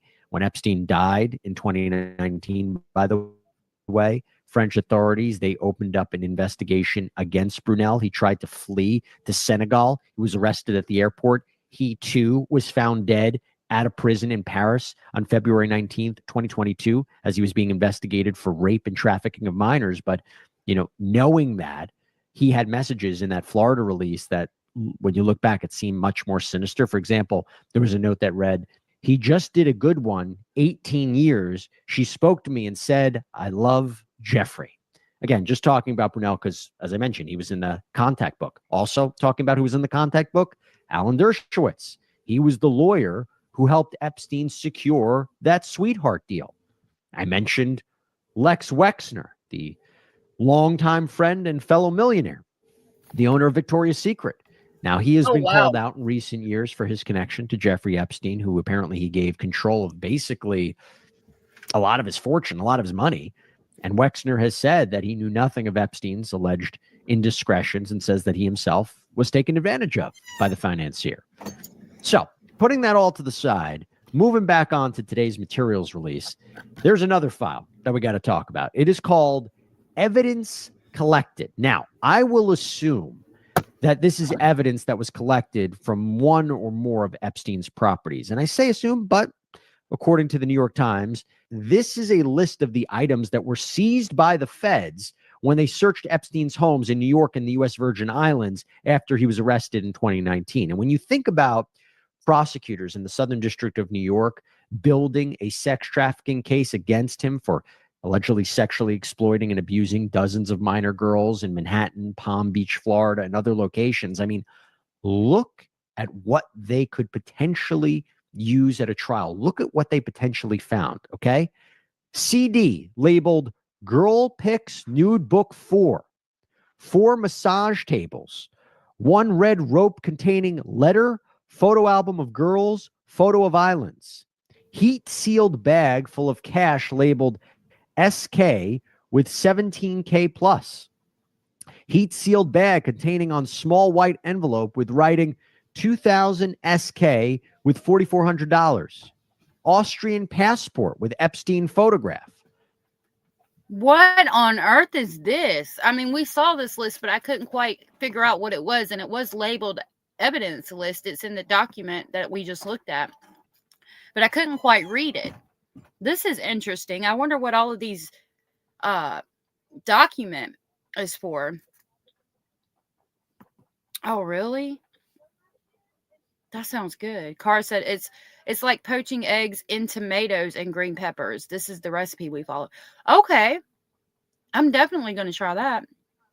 Sandra said, I would love to chat. This is so sick and pure evil. This is crazy. Lots of electronics like computers, iPads, recorders, hard drives. Can easily say dozens of electronics. Binder full of 68 discs. Don't know what's on those. Box containing one stuffed dog. Box containing 2 white and color busts of female torsos. Box containing one brown bust sculpture of female breasts. Bundled photos and CDs from Women Old Photos box. Interesting. 1 red rope containing 2 photos of female buttocks. 5 costumes and 1 wig. 4 fried photos of naked females. 1 set of collar handcuffs and whip. Because basically reading what it says here. So look, that is kind of a summary of what was released in this potential first batch. We're going to see what happens next. We'll see what Kash Patel may potentially uncover regarding other material that allegedly wasn't handed over to Pam Bondi. And I will say, look, this doesn't help the FBI's role in all of this. I mean, I spoke to Colin Schmidt, and when I did, we talked about this, but my understanding was that during Ghislaine Maxwell's trial, it was revealed that FBI agents, that they raided Epstein's townhouse in New York, and evidence went missing. There were CDs, hard drives, money, jewelry, passports that the agents photographed, and then they didn't have the legal authority to seize it at that point. Bullshit. The FBI didn't want to seize it because they had already made deals with him. They ended up coming back to obtain it, and when they did, a few days later, it was apparently all gone. Last year, 8 alleged victims of Jeffrey Epstein sued the FBI over what they claim was a failure on their part to do a proper investigation into Epstein back in the 90s. So it's an important time for the FBI with essentially the country watching. And you have to imagine there's more information rather than just 200 pages. Look, I'll give you an example. Back in 2019, the FBI seized computers from his home in the Virgin Islands. What is all that digital evidence? So we'll keep an eye out. Look, I will say this in the end.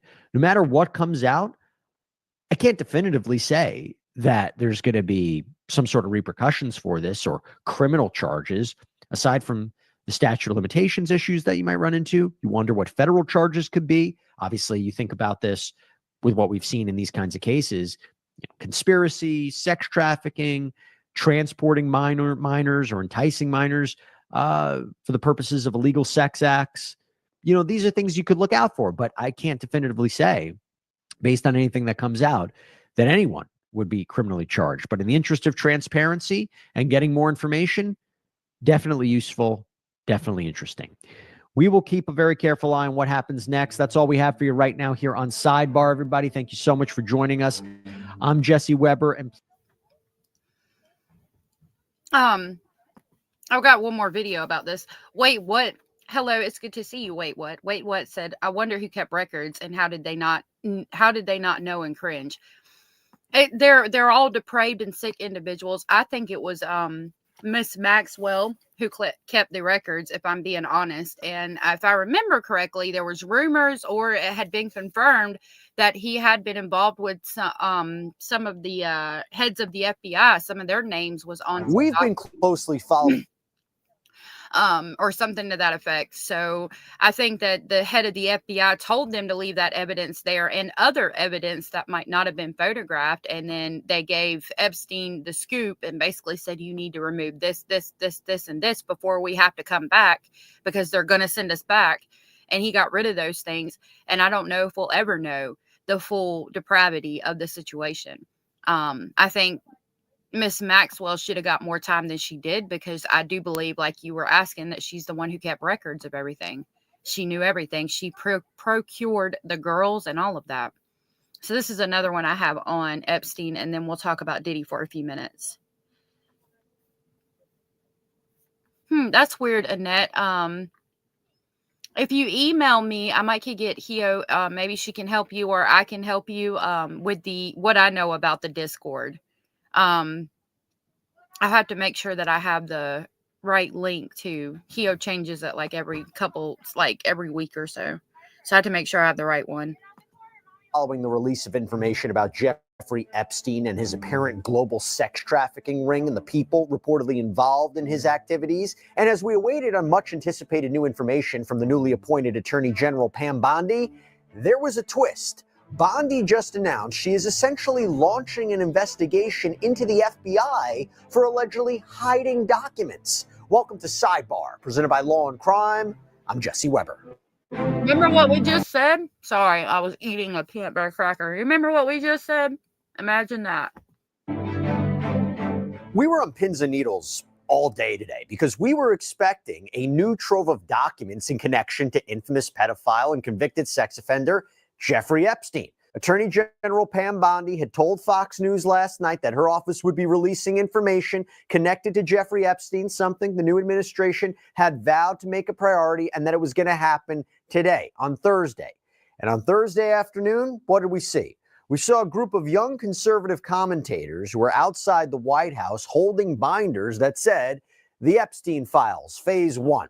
Now, at the time of this recording, we, the public, we haven't seen what that information is. Although, according to the New York Post, a source who apparently reviewed the file said... So this one I probably should have played first, but this one came out shortly before the list was actually dropped.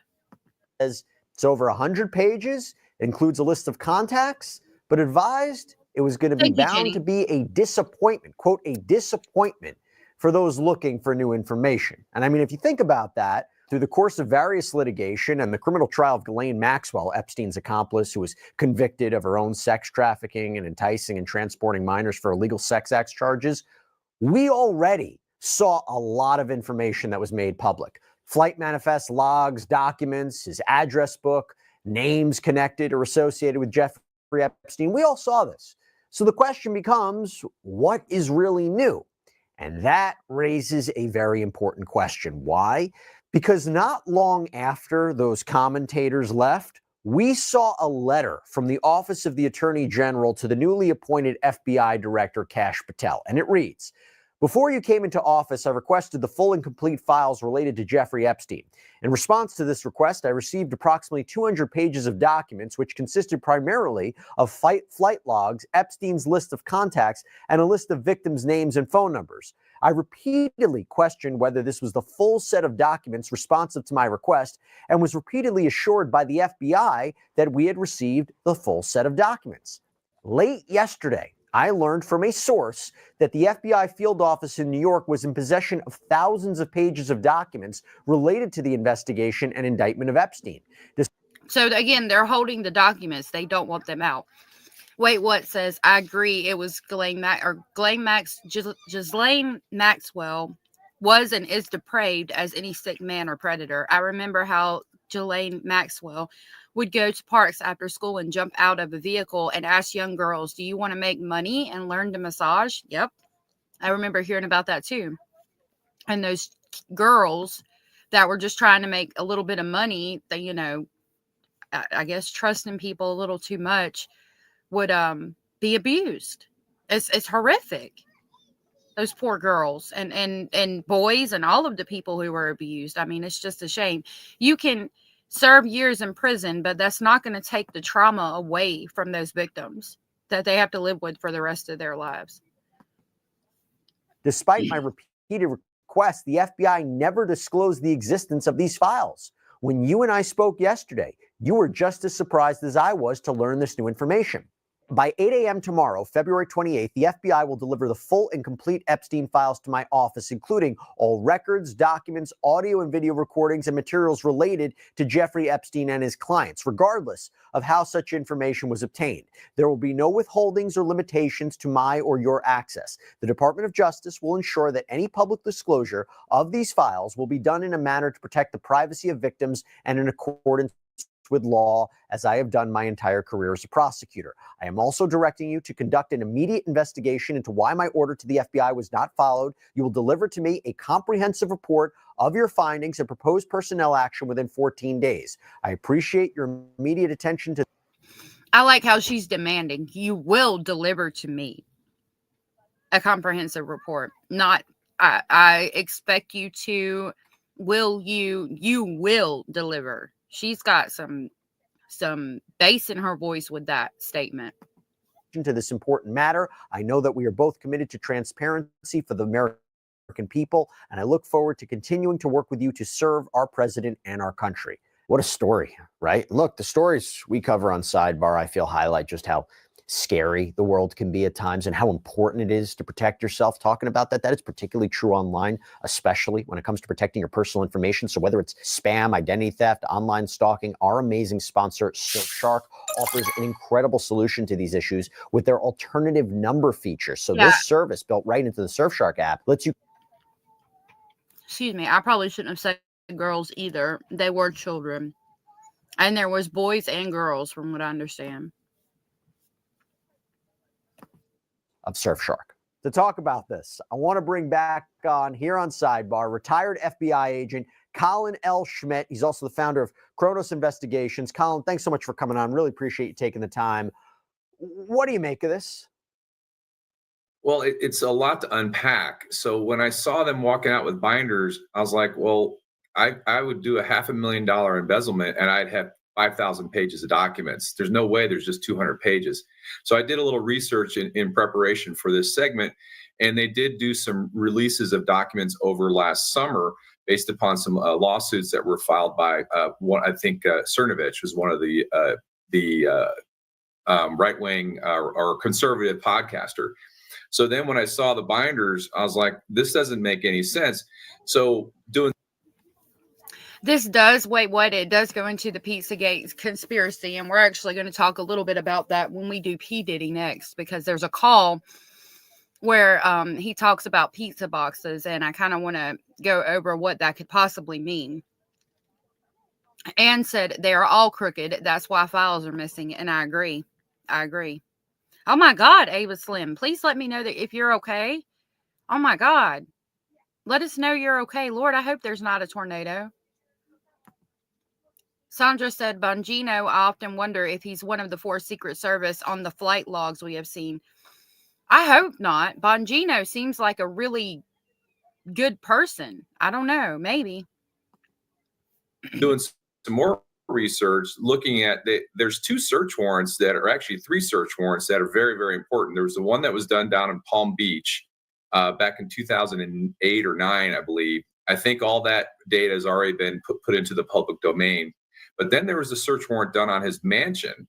And in the research I did, apparently the FBI found some hard drives in a safe, but they didn't have the proper legal authority to seize the hard drives, and then walked away, but then came back 4 days later. And I was reading this and I had a triple take. I was like, what? I've never heard of that, because once you do a search warrant, you hold the structure or the place you're at until you're completed, and that includes going out and getting new warrants. And then after he killed himself. So yeah, when you complete a search warrant, you hold the scene until you're completely done, and you hold the scene while you go and get more search warrants. So again, that tells me that they saw things there that they didn't want to take in. They told him, hey, these things are here. You need to go right now and you need to get rid of them. And then they came back and was like, oh, we can't find it. It's missing, whatever. I mean, it's all a setup, and they didn't care, because at the time they were allowed to get away with everything. They were told to get rid of certain things, I'm sure, from the higher ups. I'm sure they were told to do it exactly like that. And that's what they did. They were just following orders. Himself, they did the search warrant on the island, and let me just back up. Let me just back up for a second. My understanding is when they went to search his property in New York, they found CDs, hard drives, money, jewelry, passports. They were only permitted to photograph this stuff. They come back and all that's missing. Yeah. So Sandra said Bongino was on Hillary Clinton's Secret Service and also the head of Obama's Secret Service. I do remember hearing that, but hopefully, I mean, he seems like a moral person, so hopefully he might be the insider that's giving them information about, how much there actually is. Becky P, it's good to see you. I do believe that was Cara who gifted you a membership. I wanted to make sure I told you that you were gifted. Natasha said, please hit the thumbs up. Thank you so much for that. They weren't they on their own, they only photographed it, and they had to crack a safe. Apparently, this is what was put in the public domain. But then they finished their warrant per se, but they left that stuff there to get another warrant and come back 4 days later, which is not proper. That's not proper FBI procedure or frankly law enforcement procedure. You stay until you're done. Right. Imagine that. I've been on 100 warrants where I would have to sit and we do the waiting on warrant. You sit there and literally I've been on warrants where I've waited 4, 5, even 10 hours waiting for a judge to sign a warrant so we could go further and get what we needed. But the important piece of this puzzle. Hey, but please let me know you're okay. I'll tell you, because from being in a travel trailer, it does sometimes sound worse than it actually is. But please let me know that you're okay. Hey, Fawny. Good to see you, love. Is the warrant they did down in St. Thomas in his island. Nothing's been talked about that, but it comes right back. That's all part and parcel of the same case. So to say there's 200 pages of documents is completely ridiculous. There's probably hundreds of thousands of documents. And then if you think about the digital and evidence, you're talking about possibly terabytes of data that needs to be analyzed. So I'm confused. Is it possible the FBI is refusing to turn over this material to Pam Bondi? I doubt it. I think it was, I hate to use the term miscommunication, because there's been so much drama over this with the FBI and the Department of Justice. And frankly, the FBI is in a little bit of a tailspin now with the new administration there. So I think there should have been a more of a concerted effort to kind of take an accounting of what the FBI has, and that probably would have been the first step to say, okay, this is what the FBI has, this is what we can release. Well, she says she has a source who says there's more information. You just said one binder doesn't seem sufficient. Maybe Pam Bondi says, is this everything? Her source is saying it's not everything. We don't know who the source is. Of course, there's that complication, but. Roxanne, it's good to see you. Roxanne said, I can't imagine owning an island and a plane treating people like they are disposable straws. It's sick. It is. Like, if I ever came into that much money, I would want to help people.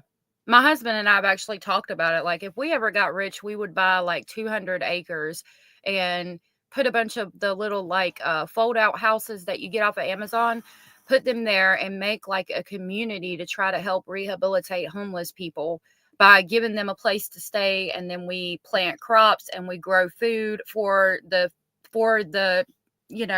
whole facility or organization that lives there. And we also sell organic produce. Like, some of the people that are living there could go out and sell it at the farmers markets or things in the area and help on the property and things like that until they're rehabilitated and can go move out on their own. I mean, I would love to do that. We talked about it. Like, we talk about it quite a lot.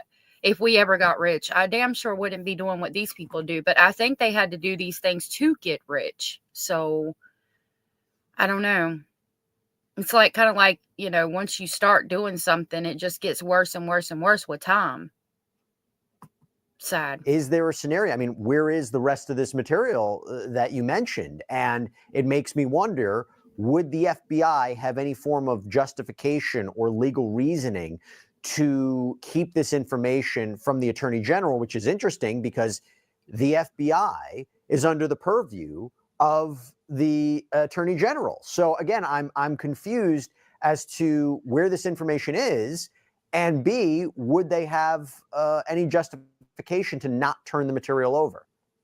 Well, kind of unpack that. So the the FBI is they're basically serving the Southern District of New York, which did the warrants. They were the prosecutors on this. So they're going to listen to what the prosecutors are saying. However, the Southern District of New York U.S. Attorney's Office is under the Attorney General. There is absolutely no case, no way, no justification. If the Attorney General, who has been confirmed by the Senate, says, I need this, that the FBI would say no. That is Phony, I would like to. I hope we could look into it one day. That would be really cool for us to be able to do that. Wait, what says there's missing pieces as well of CP and video sharing, in my honest opinion, and the dark web, in my honest opinion. The age of those things grew after year, and the money made, which would reach many people, in my honest opinion, allegedly. I agree. I definitely agree. Autumn said, I think they get so rich they get bored doing regular, acceptable things and are given everything they want and get bored, entitled, corrupted, and then want to dabble in things they should not. I've heard about that too. I've heard about them going to other countries and like actually hunting people. That's what they talk about in the movie Hostel. I know it's a scary movie made to scare you or whatever, but sometimes I wonder if there's truth to that. Because I mean, and again, all the children going missing all the time, like I've said before with Summer Wells and Sebastian Rogers. You can't tell me that you can tell me if I've got a pimple on my butt, but you can't with my clothes on while I'm standing in Iraq, and you could tell me if I have a pimple on my butt, but you can't tell me where Sebastian Rogers disappeared, where there's video cameras and ring doorbells on probably damn near every house in the damn cul-de-sac area neighborhood. Summer Wells, you can't. I mean, I know it's a rural area, but you still should have some kind of video evidence. You can tell me again if I have if a terrorist organization group leader has a pimple on his butt, but you can't tell me where these kids are going. I can't with these people. It infuriates me. Immediate termination and possible prosecution for obstruction of justice. There's absolutely no reason to do that. Number one. Number two, I'm a little frustrated because once again the FBI may have put themselves on the hot seat again inadvertently, and they knew this was coming. I think they should have obviously had everything prepared, had a list of things that were ready to go, and basically communicated with her office and say, okay, this is what we have, this is what we're prepared to release now. That's unredacted, because there is a process of redaction for all those victims. You can't put that out because you're going to put their lives at risk. So there's a lot to unpack here. And frankly, there is a lot of evidence. If it's not there, then that's a whole nother problem. And that's another spate of investigations on why it's not there, because they seized it. You can't give it back. The guy's dead. Who are you going to give it to? You got to have it. If you don't have it, that's a problem. What did you make? Wait, what said? I've heard all it took was a photo of an elite that got Jeffrey Epstein paid and enriched, in my honest opinion, to keep it all quiet. I've heard that too, and I believe it. Of this line, so we're from the letter, by 8 a.m. tomorrow, the FBI will deliver the full and complete list of the Epstein files, and including everything, regardless of how such information was obtained. What does that mean? Well, I think there's some frustration on her part. Number one, Judy just said, I bet they know I'm currently wearing socks with sandals. That's cute. But yeah, I bet they know that. I bet they do. Probably inside your house. You could be in a damn cedar chest inside your house, and they could tell you that you're wearing socks on your feet. But you can't tell me where these kids are going. Like, I can't with them. And there might be some positioning on herself to make sure that her boss knows that she's doing everything she needs to do. And I think that she's a little frustrated that she wasn't communicating, because you got to remember, she's an attorney general from Florida. She doesn't necessarily know the processes of the FBI. She's going to learn really quick. And that might have been part of the problem here, is she didn't have somebody that has experience with these kind of matters to actually walk her through it, to say, okay, this is where the stuff would be. This is where it's at. This is what they would do. And this is how they would document what they have. Because really, before you look at the evidence, you need to look at the documentation or the receipts that the FBI left when they did these warrants. When she says she's directing Kash Patel to conduct an immediate investigation and to prepare a report, what does that look like? I think that it's going to come down to exactly what I said, is he's going to have to find the actual accounting of what was seized and provide that to her. And then she's going to go from there and say, okay, of these things, what do you have? And then the FBI will say, well, we have all of it. They better have all of it, quite frankly. And then at that point, she's like, okay, well, I want to put it in a manner in which I can release it or review it, so we can figure out what we're going to do with this mess. Because frankly, what happened today is only going to make this worse, and the American people are going to get more and more agitated and put more pressure on everybody to find out what really happened.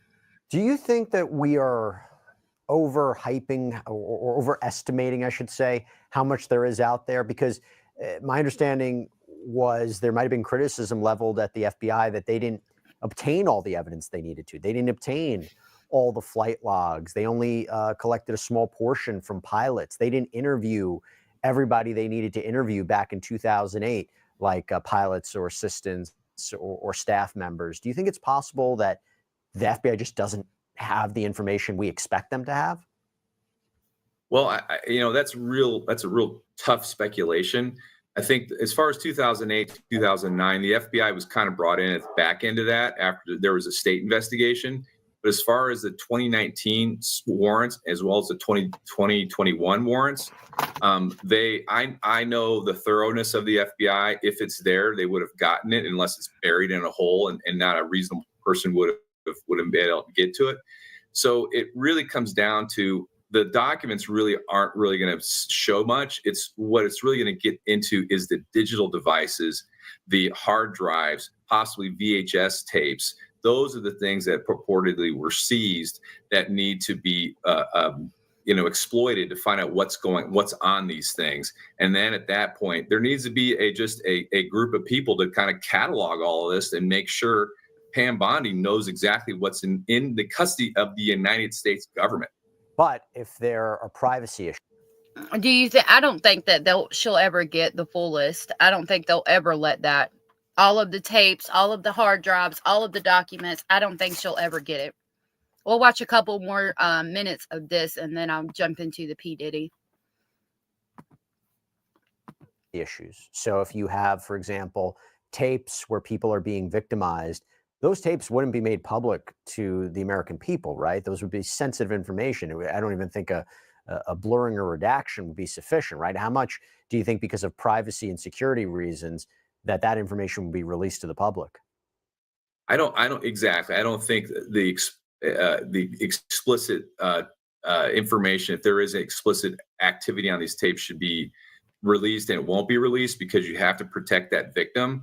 And the other thing is, what I would expect to come out of this is they may say, we don't want to release it because we're going to start looking into prosecution, because rape doesn't necessarily have a statute of limitations. Now, financial crimes do. And so they could basically reopen investigations and possibly reconsider prosecutions of so-called influential people if they have the evidence to do so. But it really comes down to, instead of people focusing on the binders, they need to focus on the audit, the Doge audit. Frankly, maybe that's what they need, is Doge to go up to the FBI and find out exactly what they have there and give Pam Bondi an accounting. What would federal charges look like for potential people who are maybe potentially implicated? We talking conspiracy? We talking sex trafficking?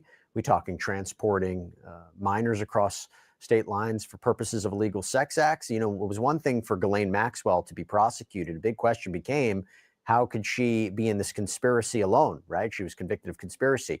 Do you believe that those are charges that are potentially on the forefront if this information is released? Well, absolutely. So you just touched on the Mann Act, which is transporting a minor across for indecent, or actually transporting a person. It doesn't have to be a minor; it can be an adult over state lines for an indecent purpose. So once again, I don't know if there's a statute of limitations on that perspective. Sure. But there were minors though, and from that I do know there's not going to be that's a rape charge, and there's not going to be a statute of limitation on that.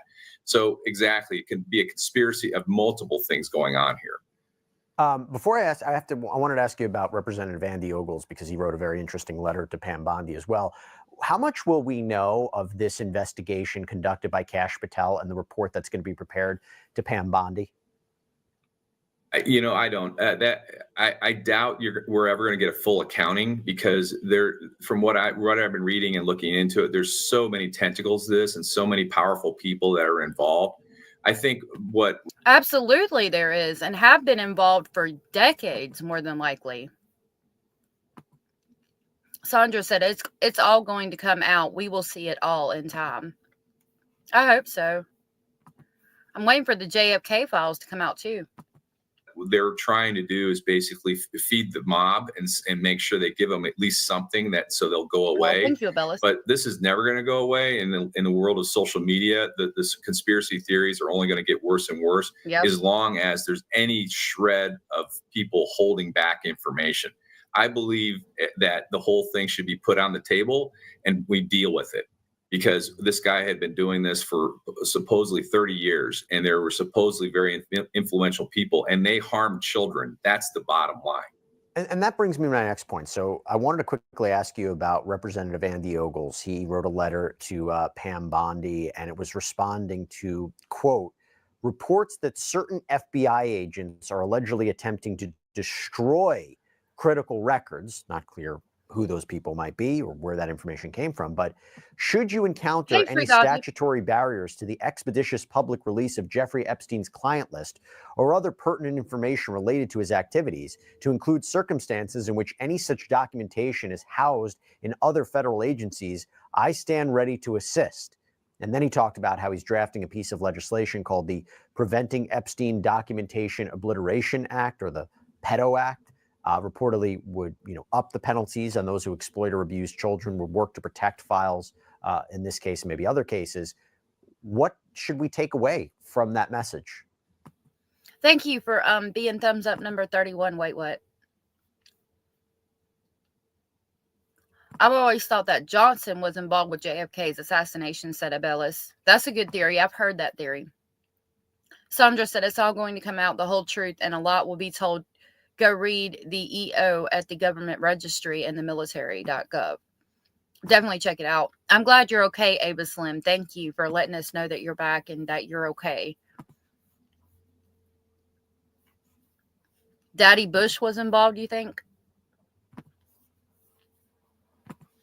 Well, I think he's just trying to score some political points because he introduces a law that, it's an act of Congress, right? So it's kind of going to sit there and languish away.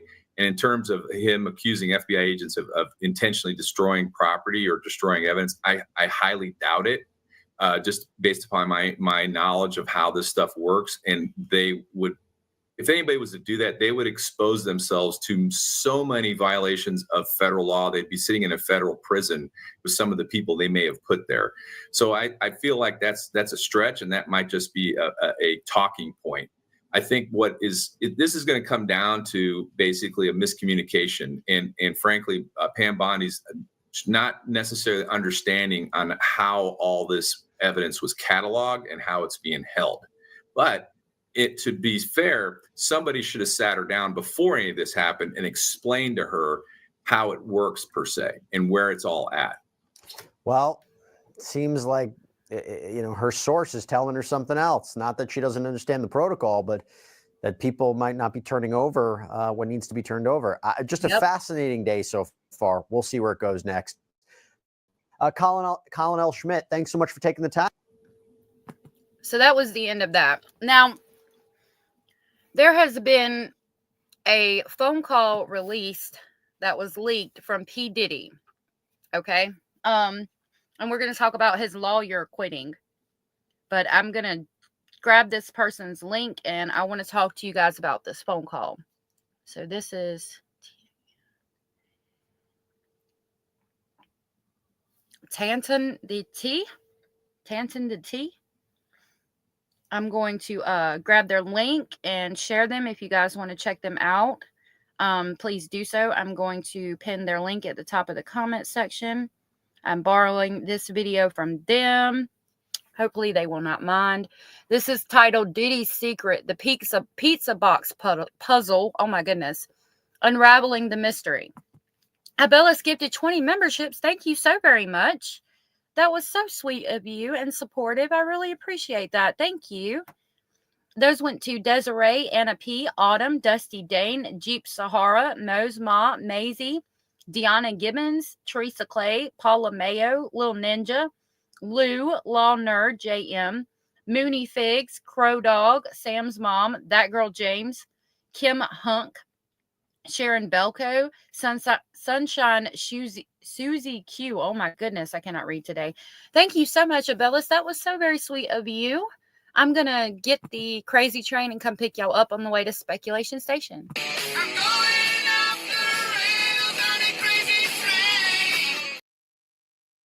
Thank you so much, Abellis. That was so sweet of you. Autumn is green now. That was so sweet, Abellis. Thank you. Okay, so again, this is from Tatum the T, and his link is pinned at the top of the comment section. This is a leaked phone call from Diddy. I'm gonna need you to get. This is a leaked phone call from Diddy in the prison, and we're going to talk about. He might talk about it, but I'm going to talk to you about pizza boxes. I'm gonna need you to get rid of all the leftovers. Okay, because obviously this is code. Start it over. I'm gonna need you to get rid of all the leftover pizza boxes. The what? All the boxes left over for the pizza. All of them. You picture this, Diddy's locked up, calling from the cell. Pizza boxes, son. Okay, there is a song in this, so if this part of my video is redacted, I will make sure that that person is linked in the description box, as long as I don't forget. And you guys can go listen to this video yourself. It is from Tatum the T. Make them vanish, do it well. Rumors on the web, theories running wild and deep. Talking about contraband of secrets buried steep. Is it drugs? Is it weapons? Or something darker in sight? The code's encrypted, gotta keep it airtight. The streets buzzing, reporters on a frantic chase. But Diddy's playing chess, staying 10 moves in the race. I dug deep, tore the files, look for any clue. No pizza boxes found, the evidence flew. It's a riddle, a cipher, something can't be traced. Erase the paper trail, keep the game secrets in case. Charges stacking higher, fraud, money trails the whole scene. Pizza boxes hold the power, if you know what it means. Offshore accounts, dirty cash, or dirtier deals. Burn the proof, watch how slow the justice wheels. Diddy knows the system, knows the play by heart. Cleaning up the mess before the case can even start. I think he is trying to get rid of all the evidence and clean up everything before the case even starts. I agree with that 100%. They thought they had him cornered, thought they locked him tight. But the boxes are missing, they can't dim his light. I dug deep, tore the files, look for any clue. No pizza boxes found, the evidence flew. It's a riddle, a cipher, something can't be traced. Erase the paper trail, keep the game secrets in case. His son caught in the middle, loyalty tested in the dark. Burning boxes fast, leave nothing to mark. Family's blood and loyalty stronger than steel. But one false step and they'll know the real deal. It's risk and reward, the stakes never. Sandra, I didn't see that you were leaving. If you hear this, it was good to see you. It was good to see you. Thank you for coming in. Ali X said, oh. Talking to Abellis. Cara said, I wonder if the pizza boxes have something to do with the Tate brothers as well. Remember when the Tate brothers were taken down because of a pizza box? That's interesting. I think it means something else, and we'll talk about that. But been so high, one wrong move and the truth could ignite the sky. But Diddy's out here playing the long game with precision. His next move coming like a midnight collision. I dug deep, tore the file, searched every line. No trace left behind, the cover-up's fine. It's a code, a message, something only the wise can see. Evidence erased, guarding his legacy. The story's buried deep, a mystery still unsolved. But behind every whisper, a plan is involved. Diddy's fight for freedom, pulling strings from inside. Pizza box is a secret, keeping it all on the slide.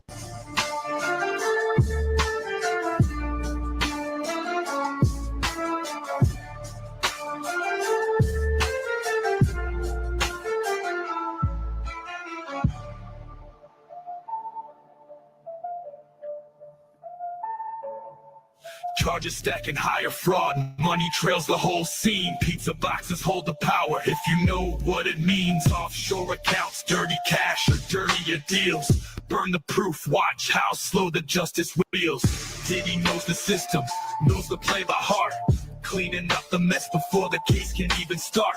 They thought they had him cornered, thought they locked him tight, but the boxes are missing, they can't dim his light. It's on caught in the middle, loyalty tested in the dark, burn them boxes fast, leave nothing to mark. Family's blood and loyalty stronger than steel, but one false step and they'll know the real deal. Risk up in the middle, loyalty tested in the dark, burn them boxes fast, leave nothing to mark. Family's blood and loyalty stronger than steel, but one false step and they'll know the real deal. Risk and reward, the stakes never been so high. One wrong move and the truth could ignite the sky. But Diddy's out here playing the long game with precision. His next move coming like a midnight collision. Family's blood in the middle, loyalty tested in the dark. All right, I'll play the very end of it. Burn them boxes fast, leave nothing to mark. Family's blood and loyalty stronger than steel, but one false step and they'll know the real deal. Yeah, that was a AI. We've been closely following the release of information about Jeffrey I'm gonna see if Epstein I can get more of and his the apparent global sex. We've been closely following the gosh, release of computer, information stop. about Jeffrey Epstein and his apparent global sex trafficking. I said pause. All right, I'm going to see if I can pull the whole call up. From what I've heard, it's a very short call, but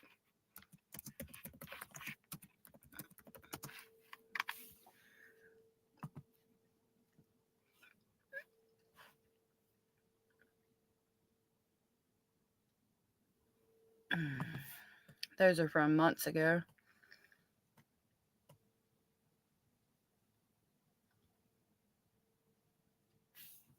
Let's see. This one talks about pizza boxes, so let's see what it says.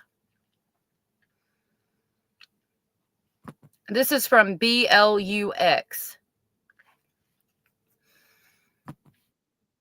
This isn't just YouTube, it's Plux. Real, raw, and ridiculous. Okay. I had to mute their song. Entertain none of this nonsense. Do not entertain none of this nonsense and nothing over the phone. I'm gonna need you to get rid of all the leftover pizza boxes. The what? All the boxes left over from the pizza. All the boxes left over from the pizza is what's important. Oh, it was crazy, some of the things that they've said. Autumn said so many hotel rooms just destroying the place. Yeah, they would rent them out and destroy them. It's crazy. Oh, Ava, you guys make it the best. Bad Girl said, yeah, they took thousands of bottles of baby oil out of Diddy's house. They did. We went over the document a long time ago when I was doing lives when this at first break. There's 75 lawsuits against him right now. All the boxes. Okay. Make sure you recycle the plastic like we talked about. Yeah. Did Jay reach out yet? Nah, he ghosting. What the f is this motherfucker doing? These things sweet now because I'm in here. It's all good. You about to get out on bail. No. Hey, yo, check this out. Need you to reach out to the producer, letting these motherfuckers know there's a release date for that new Netflix movie. Alright, Pop. It's just crazy right now. Everybody out there quiet as motherfucker. Yeah. So that's that Netflix movie y'all were just talking about, I think. Yeah, like that wasn't obvious. Right, Pam? Abella said he had a girl abused just because she said something against him publicly. Yep, I believe it. Yeah, that's code for something, given the weird way he phrased the boxes were the pizza and not the pizza boxes. Yep. We're going to talk about what it could possibly mean. Yeah, exactly. We gonna let them have their little fun, but I'm still gonna have them last. What about all these lawsuits, though, Pop? Ain't none of them getting shit. I ain't worth nothing. Ain't got shit in my name anyway. Don't even worry about it. Bunch of money hungry bitches and shit. If you like truthful news and wonderful facts, subscribe to Plux News. All right, I think that's probably it. I'm going to see if they have anything else. Okay. So before we look into the lawyer situation, we're going to jump over here to Google. I want to show y'all something. Let me pull this up.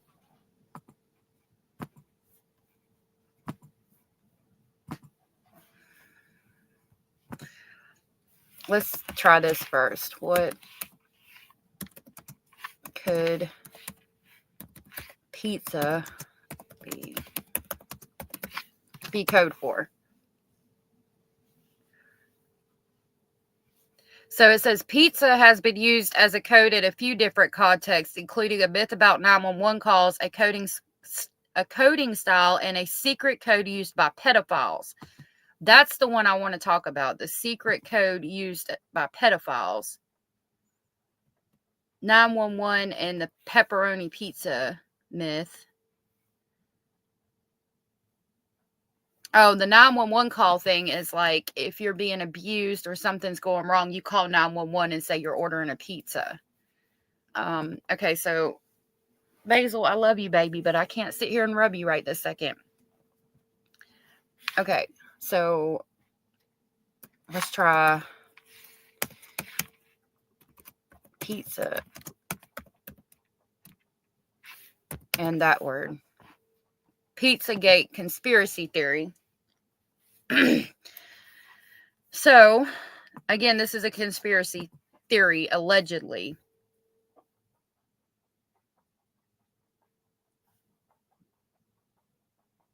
Oh, yeah.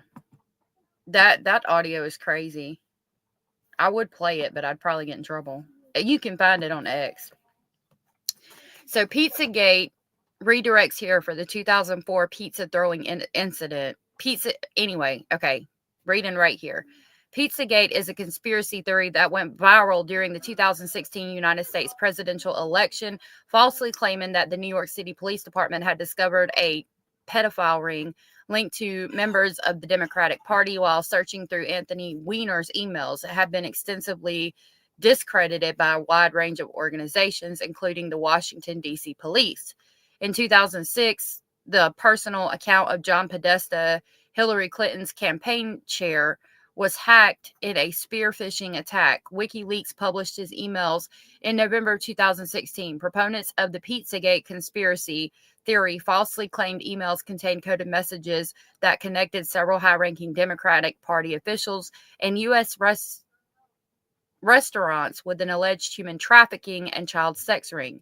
One of the establishments allegedly involved was the Comet Ping Pong Pizzeria in Washington, D.C.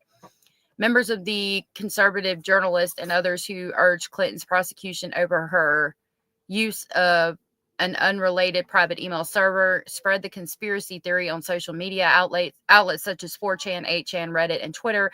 In response, a man from North Carolina traveled to Comet Ping Pong to investigate the conspiracy and fired a rifle inside the restaurant to break the lock on a door to a strange room during his search. In addition, the restaurant's owner and staff received death threats from conspiracy theorists. Okay,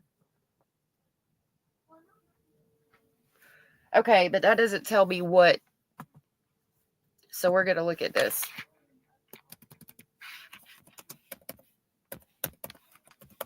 I might have to go on Reddit.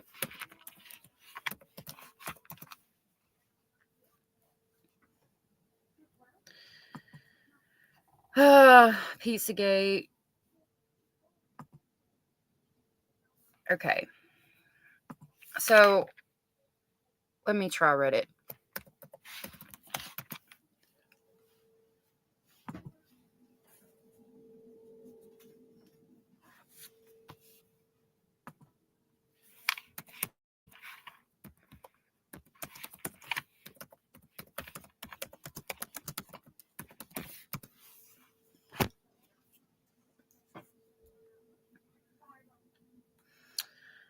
Let's see what Reddit says. Natasha said, I think it's more about the boxes than the pizza. I think pizza was to make it sound less suspicious. That's possible. That's possible. I'm wondering if it's okay, pizza in relation to children, and maybe the boxes. Like, why is it not loading? I'm thinking maybe the boxes were used like as some kind of transport containers or something. Abellis said, Pizzagate was an attempt to take down Hillary. There was nothing in that restaurant. It doesn't even have a basement. Right. But it was used in, and I apologize about the picture. I do want to talk about the reference. Basically, I'm not worried about Pizzagate specifically. I'm trying to figure out the reference of pizza and children. Oh my goodness. Well, I'm not going to be able to find it. I'll have to deep dive it, and maybe we can talk about it another day. But Natasha made a good point. It could be more in reference to the boxes. I'm sure you've all heard about it. And I'll pull back up YouTube while we look at a couple more things as in reference to Diddy. But I think it's code for like pizza. There's like pepperoni pizza and cheese pizza. One's supposed to mean little boys and one's supposed to mean little girls. And I'm wondering if it's in reference to the containers or rooms or places or whatever that he kept these people at that he was trafficking is what I'm thinking, unfortunately. And as bad as that is to hear, that's what I think it's in reference to. All right, let me pull this up so you guys can see this. Now we're going to talk about his lawyer quitting. I had a thing saved.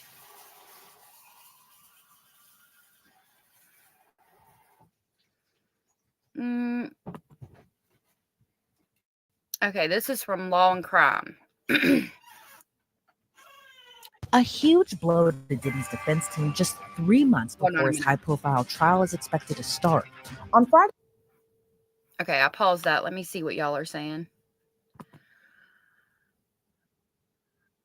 Autumn said, my sister-in-law has produced for many outlets in New York. She was Greta Van Sustren's senior producer and stayed with Sarah Palin with Greta and stuff. She told me the Clintons were too corrupt for them.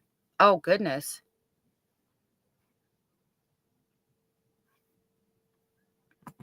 Not to win, but she's not Republican or anything. I was surprised Hillary did not, and also did not believe the pizza place thing either. Yeah, it's a crazy conspiracy, but I question whether it has a reference to it. Phony said it could be an acronym, PCP, Xanax, Zaza, Ampet, like his pink Coke drug cocktails in pizza. Is pizza? Could be. It could be. I need to watch. I watched Jaguar Wright. She has a lot of information on Diddy and all of the things going on. I wonder what Jaguar Wright has to say about that phone call. Some of the stuff that she Friday's does surprising announcement came down. One of his is believable and some is not. So I don't know. So yeah, evidently one of his attorneys quit 3 months before trial. And he's, again, got 72 lawsuits against him right now.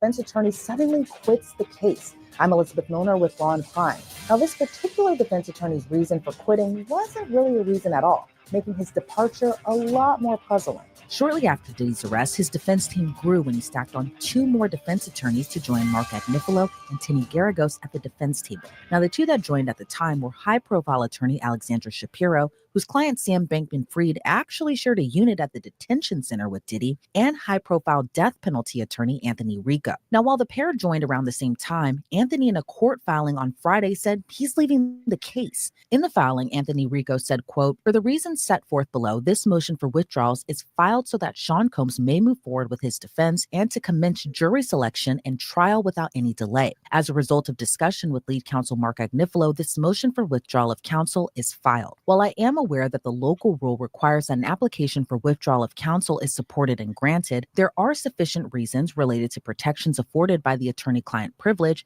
for brevity in my application for withdrawal as counsel in this case.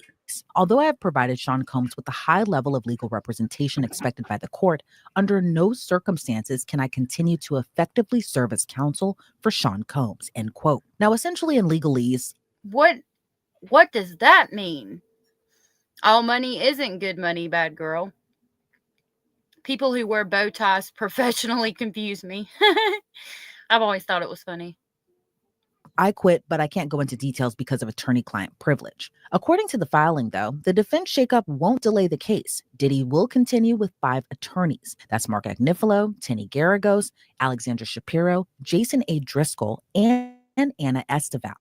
Now, a judge still has to sign off on the motion, but Sorry.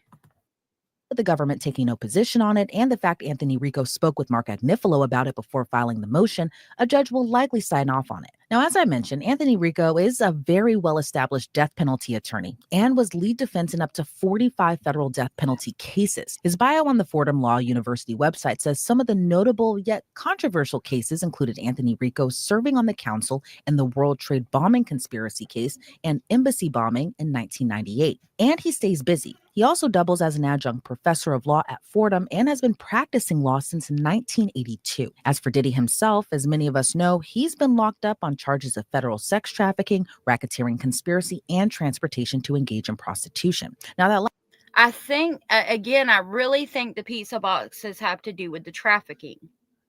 But it could be an acronym. It could be a number of things. That girl, thank you for asking everyone to hit the thumbs up. I really appreciate that. That helps us get out into the algorithm. Oh, well, I bet you're cute in it, Abellis. These other people, some of them are not.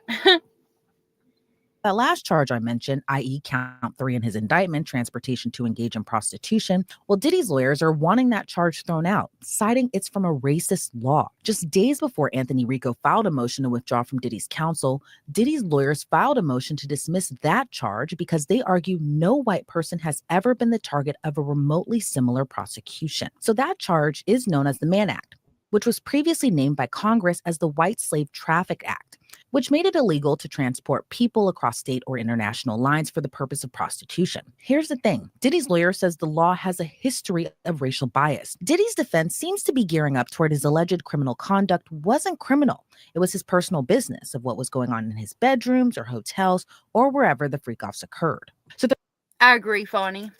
I think so, too. All I need is Jesus said he allegedly taped everything. Could it mean the place the tapes are kept? That's a good possibility too. Definitely could. Or the tapes themselves.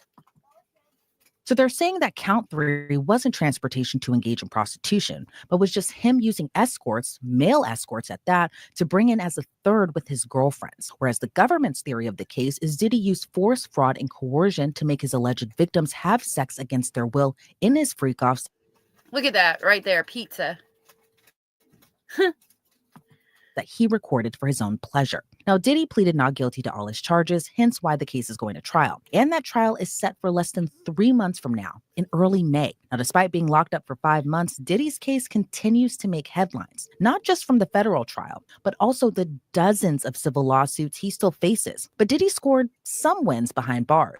One of his civil lawsuits accusing him of raping a 13-year-old with Jay-Z back in 2000 was dismissed after the accuser dropped her lawsuit against the two moguls. Now, both vehemently denied the allegation, and Jay-Z, for his part, took it a step further and sued the accuser's attorney, Tony Busby, for extortion. However, despite that being dismissed, Diddy still faces a number of civil suits, even from accusers whose lawyer isn't Tony Busby. As for Diddy's federal criminal case, the stakes are high. He's facing a minimum of 15 years in prison, but a maximum of life behind bars. Let's break down the latest defense team shakeup with attorney and former federal prosecutor Nima Rahmani. Nima, it's always great to see you, and thank you so much for joining me today.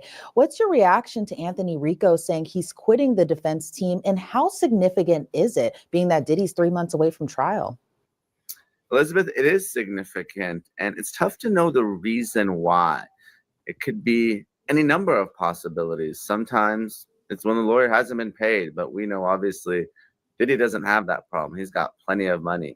It could be a disagreement regarding defense strategy. It could be a conflict. It could be a health issue. It really could be anything. And the paperwork doesn't identify it, nor should it. And the fact that Mark Agnifilo is still on the case and the other. But he said, I cannot continue to represent Mr. Combs under any circumstances. So That's pretty significant to me. Counsel of record leads me to believe that the judge is going to rubber stamp this motion and grant it. Yeah, absolutely. And I was kind of surprised, like you were too, because even being inside the courtroom and throughout Diddy's hearings, you would see Diddy and Anthony kind of speaking to one another. He would always pass him notes while Mark Agnifilo made the arguments. Diddy and Anthony Rico would exchange hugs with one another. Anthony Rico always even made it a point to tell the judge Diddy's family traveled all the way to New York for his hearings. With all that being said, kind of going back to what potentially the reasoning might be, do you think that it might have been a personal conflict between Diddy and Anthony Rico, or do you think it might have been Anthony Rico with other counsel? But what do you make of all of that? Potentially, it could be a conflict with the client, right? A disagreement. They just don't get along. The communication is poor. They don't agree on defense strategy. It could be conflict with one of the other lawyers. Obviously, seems like Agnifilo is the lead on this case, although Rico was certainly his 1B. And I know obviously there's other lawyers on the case. Obviously, a lot of the victims are female. They're going to want female lawyers on the defense team, especially during some of the aggressive cross-examination. That tends to be the conventional wisdom when you're dealing with. Yeah, you definitely want women on your side representing you and making you look like a good person when your case is against a bunch of women. Victims who are alleged victims of sexual assault or abuse. And then it could be a conflict with one of the victims themselves. Maybe Agnifilo, maybe Rico consulted with them or even represented them in such a way that he has to get off the case. So it could be any number of potential conflicts. Yeah, absolutely. And yeah, kind of just looking at the motion to withdraw too, like you had mentioned before, not much reasoning given. Anthony Rico wrote, there are sufficient reasons related to the protections afforded by attorney-client privilege for brevity in my application for withdrawal as counsel in this case. Although I've provided Sean Combs with the high level of legal representation expected by the court, under no circumstances can I continue to effectively serve as counsel. Five other attorneys will remain on record. What do you make of just that? It felt like he was saying a lot, but then not at all much at the same time. Well, when you withdraw, really, you still need to protect the client and the confidences. So you don't want to say something that may jeopardize him or the case. And you also need leave or permission of the judge. So you want to provide enough so the judge knows that you're not leaving the client high and dry, but you don't want to provide too much that may compromise defense strategy or a weakness in the case or some other issue that would hurt the client. So it is a delicate balancing test. But again, when you have so many others still on the case, I don't expect there to be an issue here. I don't either. There's a lot of lawyers on the case. All I need is Jesus. You can email me. I've got a Amazon video I need to put out. If you're a member, I don't know. Yeah, you're a member, so you'll see it. I'm going to put out my Amazon videos and I talk a little bit more about it in that. And I'm going to link all the stuff that's in the video. So I should have that out later today or in the morning. Mercedes said Diddy tried to touch his lawyer's private parts and the lawyer went into it. Maybe. Autumn said, oh, hell no. He just can't quit. Yeah, absolutely. And, I know we've spoken a number of times about the terms of Diddy's defense strategy and what it kind of feels like possibly once trial comes. And it seems like they're kind of going for, there was no force, there was no fraud, there was no coercion, that the freak-offs were consensual, there was no sex trafficking. Do you think they have something else up their sleeve, or do you think that the defense will kind of remain going forward that, all of this alleged bad acts were consensual and it was just a relationship between two parties that ended sourly, but yet they, brought in escorts, and that kind of speaks to a little bit of that transportation to engage in prostitution charge. But what do you just make of the defense strategy that we've been seeing so far right now? I think it has to be the defense, the consent, because look, sometimes you can argue that the sexual activity never happened, right? It wasn't me, defense. But this is not your typical sexual assault case. There are a lot of people there, right? There are people that are arranging. He's going to say that it was consensual and then they changed their mind down the road and wanted his money. That's what I believe his defense is going to be along those lines. the sex workers. There are people that are setting up lights and cameras, booking hotel rooms. Obviously, Diddy has a large entourage. So there's a lot of witnesses there. Awesome, Roxanne. And a lot of this was allegedly recorded.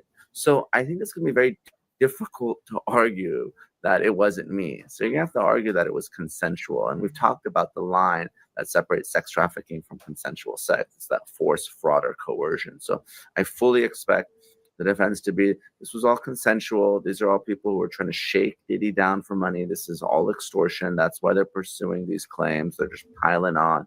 But really, this is regret, not rape. And I think that's the defense strategy in this case. Yeah. And I want to talk to you about a motion that was actually filed earlier this week, too, where Diddy's defense wants to dismiss count 3 of the indictment, that being transportation to engage in prostitution. They cite that the Mann Act is racist and that Diddy has been singled out because he's a powerful Black man and he's being prosecuted for conduct that regularly goes unpunished. What do you make of that argument? Those are very difficult motions to win. So it's essentially a selective prosecution motion. And the example I always like to give is, let's say you're speeding and a police officer pulls you over. It's not a legal defense to say, well, all these other people were speeding, but you didn't pull them over and ticket them. You have to show that the prosecution is for a constitutionally prohibited reason. Obviously, race being one of them. If in the unlikely chance the defense can prove that this was a racially motivated prosecution, that would have a chance of success. Obviously, that's going to be very difficult because there are a lot of victims. I believe that a lot of the victims were also Black victims, men and women. So it's going to be tough to make that argument. But that's why defense attorneys do what they do. Sometimes they throw these Hail Mary motions up there, hoping that maybe something will stick, if not at the trial court, maybe on appeal.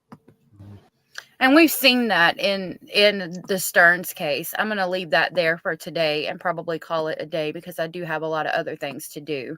But we've seen that where the defense team is throwing a bunch of motions at the wall to see what sticks. I mean, they've gone absolutely insane with it here lately.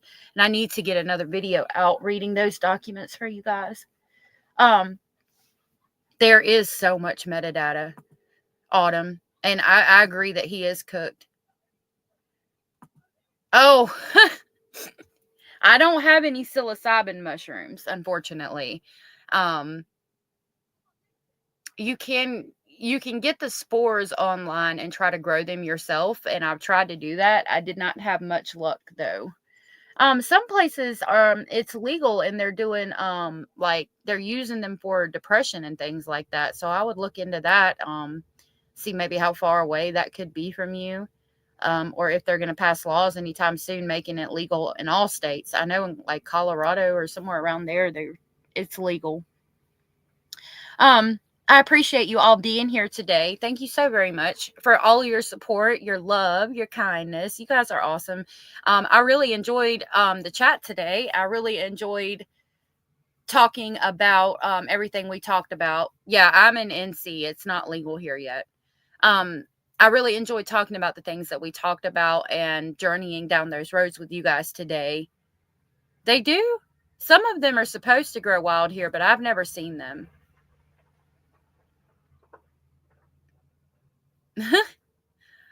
That's cool, Fawny. Oh, really? Really, Mercedes? That is funny. I need to look up the cited cases. But anyway, I will see y'all tomorrow. Thank you for being here. Tomorrow, I do have a document on Marcos Lopez, so we probably will talk about that for a little bit, which is the Maddie Soto case, of course. I read a document, and I've got a couple questions about it that I want to talk to you guys about. So we'll probably talk about that tomorrow. I love you all so much, and thank you for your support. I appreciate the fact that we're like a little family over here in our streams and how we talk and just what we discuss and all of that. I really enjoyed talking to you guys today, as I do every day. I look forward to this with great anticipation, and I will be looking forward to seeing you guys again tomorrow. So if you're watching the replay, please don't forget to hit the thumbs up. Let me know what you think about what we discussed, and I'll see y'all tomorrow. Stay safe out there. Bye.